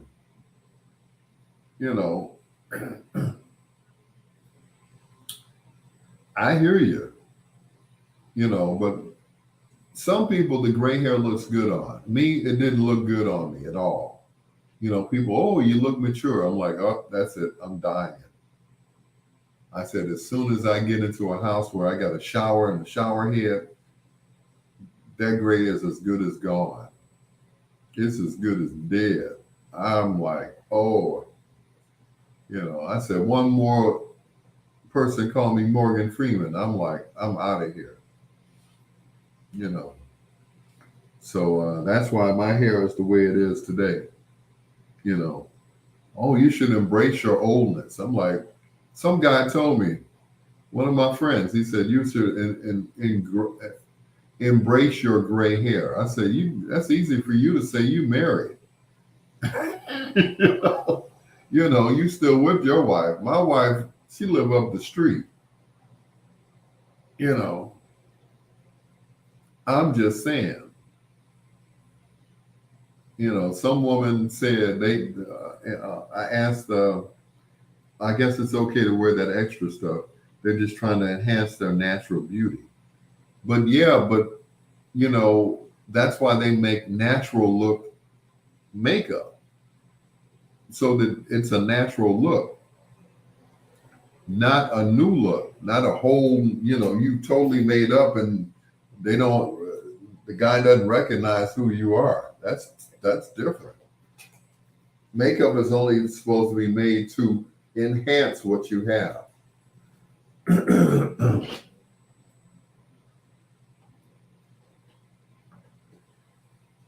The Maestro Barry White, and love making music from the album Sheet Music, right here on Bedtime Stories with the Peanut Butter Brother, Dr. Al Greer.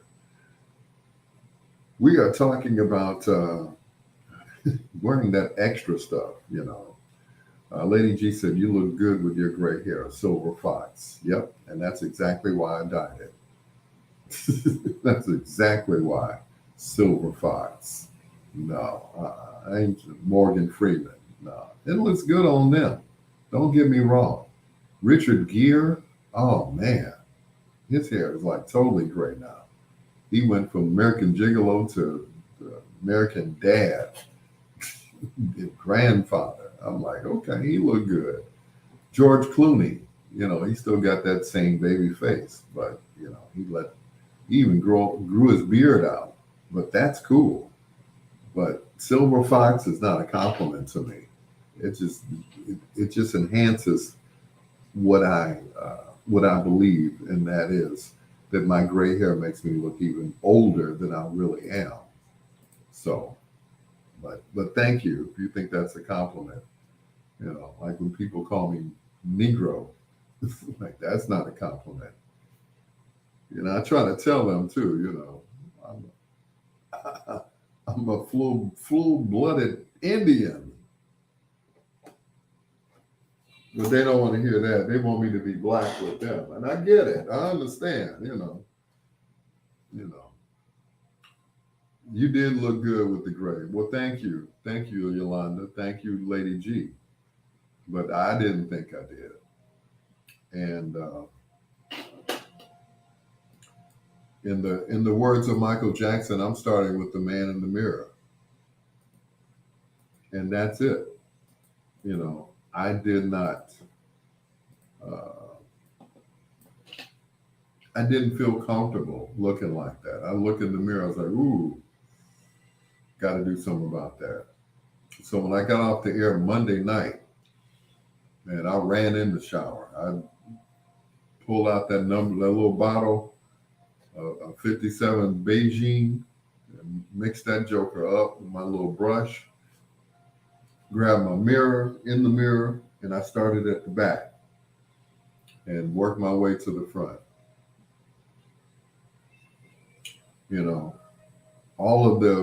All the singers, they still have black hair. All of the most of the actors. John Travolta's been bald for years, but he's been wearing expensive hair pieces. So did Burt Reynolds before he passed. So, some people, it looks good on them. Like I said, Richard Gere, you'll never see Denzel in a movie with gray hair except Fences. He did that with gray hair because he had to play somebody's daddy. So he did. But all the other movies, Training Day, all the rest of them, he had black hair. And they were all recent movies. So, and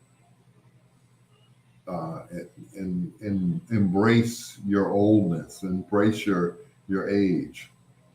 I do. I embrace my age. But women do it all the time. Girl, I got to go get my color put back in and stuff. Okay. So when we say that we want to put our color back in, oh, what, you going through a male midlife crisis or something? You going through a thing? What you gonna do? Get a convertible and a motorcycle next? Is that what it is? No, it's about manscaping. It's about looking good. It's about looking confident. And if dyeing your hair makes you confident, and working out every day in the gym feverishly makes you confident, getting your teeth replaced is confident, or if it's being conceited, then I'm a conceited, confident man. But, I'm sorry, everybody I talk to, that, and the fact that everybody said, oh, well, I know this senior home that you can move into. I was like, not me. That's not for me. You have to be true to yourself.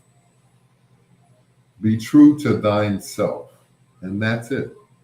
All women should just try to look like hee-haw girls. Yeah, that's true. Yeah, that's true, Troy. But all women can't look like hee-haw girls. All women don't look like what are those? The Housewives of Atlanta. There is not one natural woman amongst the seven of them. There is not one woman that can actually say that they've never had any work done. Never. There's not one that says that they didn't have any work done, that they didn't get some butt implants, some breast implants. You know, I mean, look at Nene. She got a full set of new teeth. Ain't nobody's teeth that white. Nobody. And I know a lot of people, and their teeth are not that white. Nope. Even after I get my dental implants, I don't want them to be white. I want them to be porcelain so that they look like real teeth. I don't want no white ass teeth. Sorry, excuse me. I don't want no look like I got chiclets in my mouth or something. No, I don't want that. No, thank you.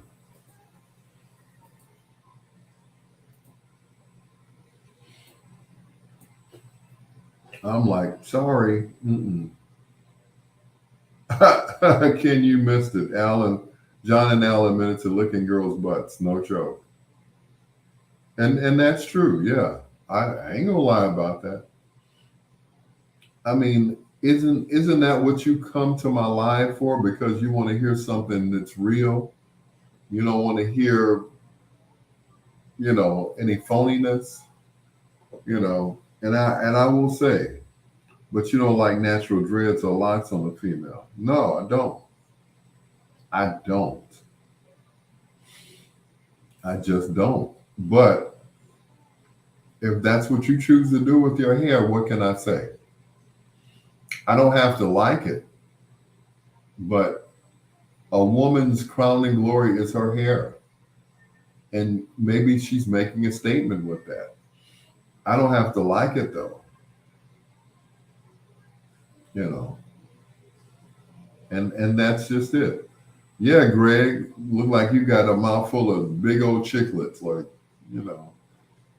big white teeth.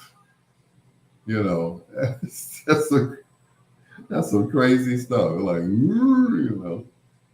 every time I see Nene Leakes, I just want to go, like, good Lord.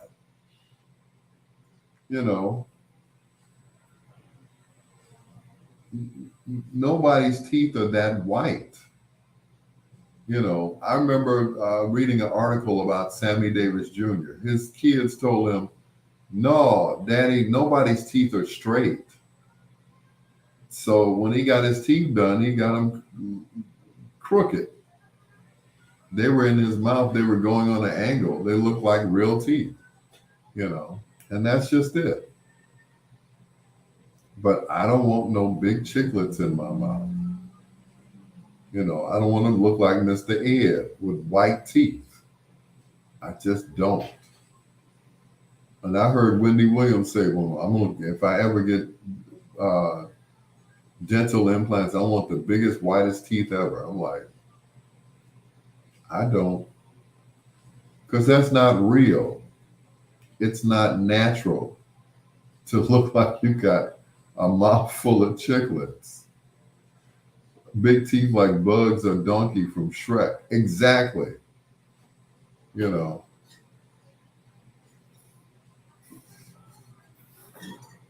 Donkey, where did you get your teeth from? I'm like, no. And like I said, when I get my dental implants, y'all won't even know. Because most of my teeth in the back are gone anyway. So I'm going to have them start in the back and that's it. I might have these two capped or something, but for the most part, You know, I don't want no big planks in my mouth. Big white, look like a picket fence. I don't want that. You know, I get it. I understand, but that's just not for me.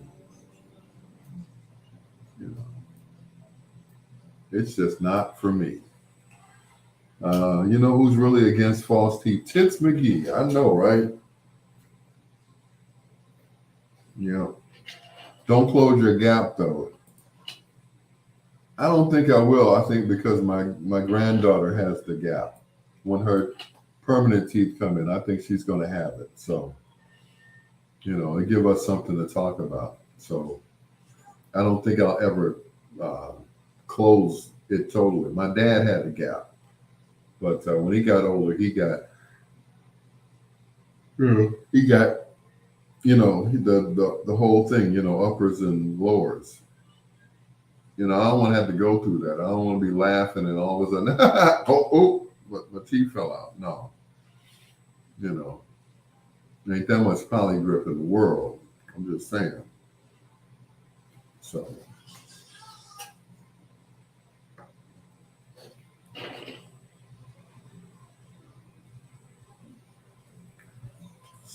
Time. Written by Isaac Hayes. Good love from Anita Baker, wrapping up not foreplay, but the whole show. Bedtime stories right here on the internet. Thank you so much. Benita Sims. Hey, Benita. She came in at the last minute too. Lady G, Ken Wadlington. Troy Anthony, aka the Soul Pole. Lady Lynn, Yolanda, thank you so much. I appreciate you. Russell Baker, Shake and Bake. What's going on? Everybody coming in at the last minute. Y'all missed the whole conversation. We were talking about tossing salads and everything. You missed that. It was good too, Russ. Thank you so much, guys. Have a great weekend. Of course, Thursday will be a rerun, the best of. But we'll be back live on Monday, as we normally are, Monday through Thursday, right here on Bedtime Stories. Tuesday through Thursday on bigsradio.com. Till next time, blue skies, green lights, and peace. Good night, Miss Delicious. Bye, Felicia.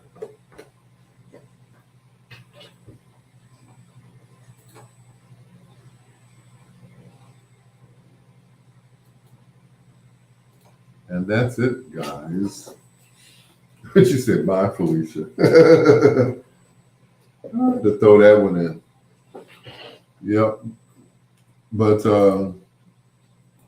yeah, if and when I get my teeth fixed, you know, I'm gonna try to get them looking as natural as possible, and not look like I'm the spokesperson for Hee Haw. Good night, Cherie. Cherie Yvette Withers Banks. I'm so sorry I forgot to say good night to you. I apologize. Please forgive me. Cherie Yvette Withers Banks. Got to say the whole thing. And to Mr. Banks. And of course, Philip and Carlton and all the rest of them. Uncle Phil. Once again, I appreciate you guys. LT, sorry if you got mad. You know, I'm just stating facts. That's all. You know, take that sarcasm out your voice. This is my life. This is what I do. And yeah, like I said, don't like the way I talk. You know, you got Howard McGee and you got bang bang bang ski ski ski. But where else are you going to hear the truth? But right here on Bedtime Stories. Shout out to Miss Joyce. Yep. Good night, my friend. And FYI, I'm all woman, no fakeness here. I heard that. You know, and don't get me wrong, you know, women put on makeup because it makes them feel better for, you know, sometimes they have Troy said my tits are real. I know that's right. You know, some women feel like they have to heavily make themselves up to look better or attractive to men, and that's not the case. You know, that's never the case. You know, some people have it, and that's it. Once again, makeup is used to enhance what you have. You know, if you have small eyes, you can, you know, put some eyeliner on and make them look bigger. I mean, look at Diana Ross. She spent a whole career, you know, with bug eyes and big eyelashes and all that stuff, you know, the mascara. So, my wife has worn the eyelashes. It's just enhanced what she already had. You know, of course, she didn't get the long eyelashes like I did. So, but that's okay. But all of her is real. You know, the nails are real. Her butt is real. Her breasts are definitely real. Good Lord. Anyway, good night, everybody. Thank you so much before I get in trouble. I'm sure I'll hear about this tomorrow. So this will be water cooler talk over at John Stroger Hospital. Did you hear what your husband said about you? He said you was all real. Thank God my lashes are already long. I know that's Lady G. All right. Good night, everybody. Russell Shake and Bake. Bonita Applebaum. You got to turn me on. You got to put me on. Nighty night, y'all. Call me Bonita. I know you're not. But that's cool. That's cool, too. Good night, everybody. Peace out.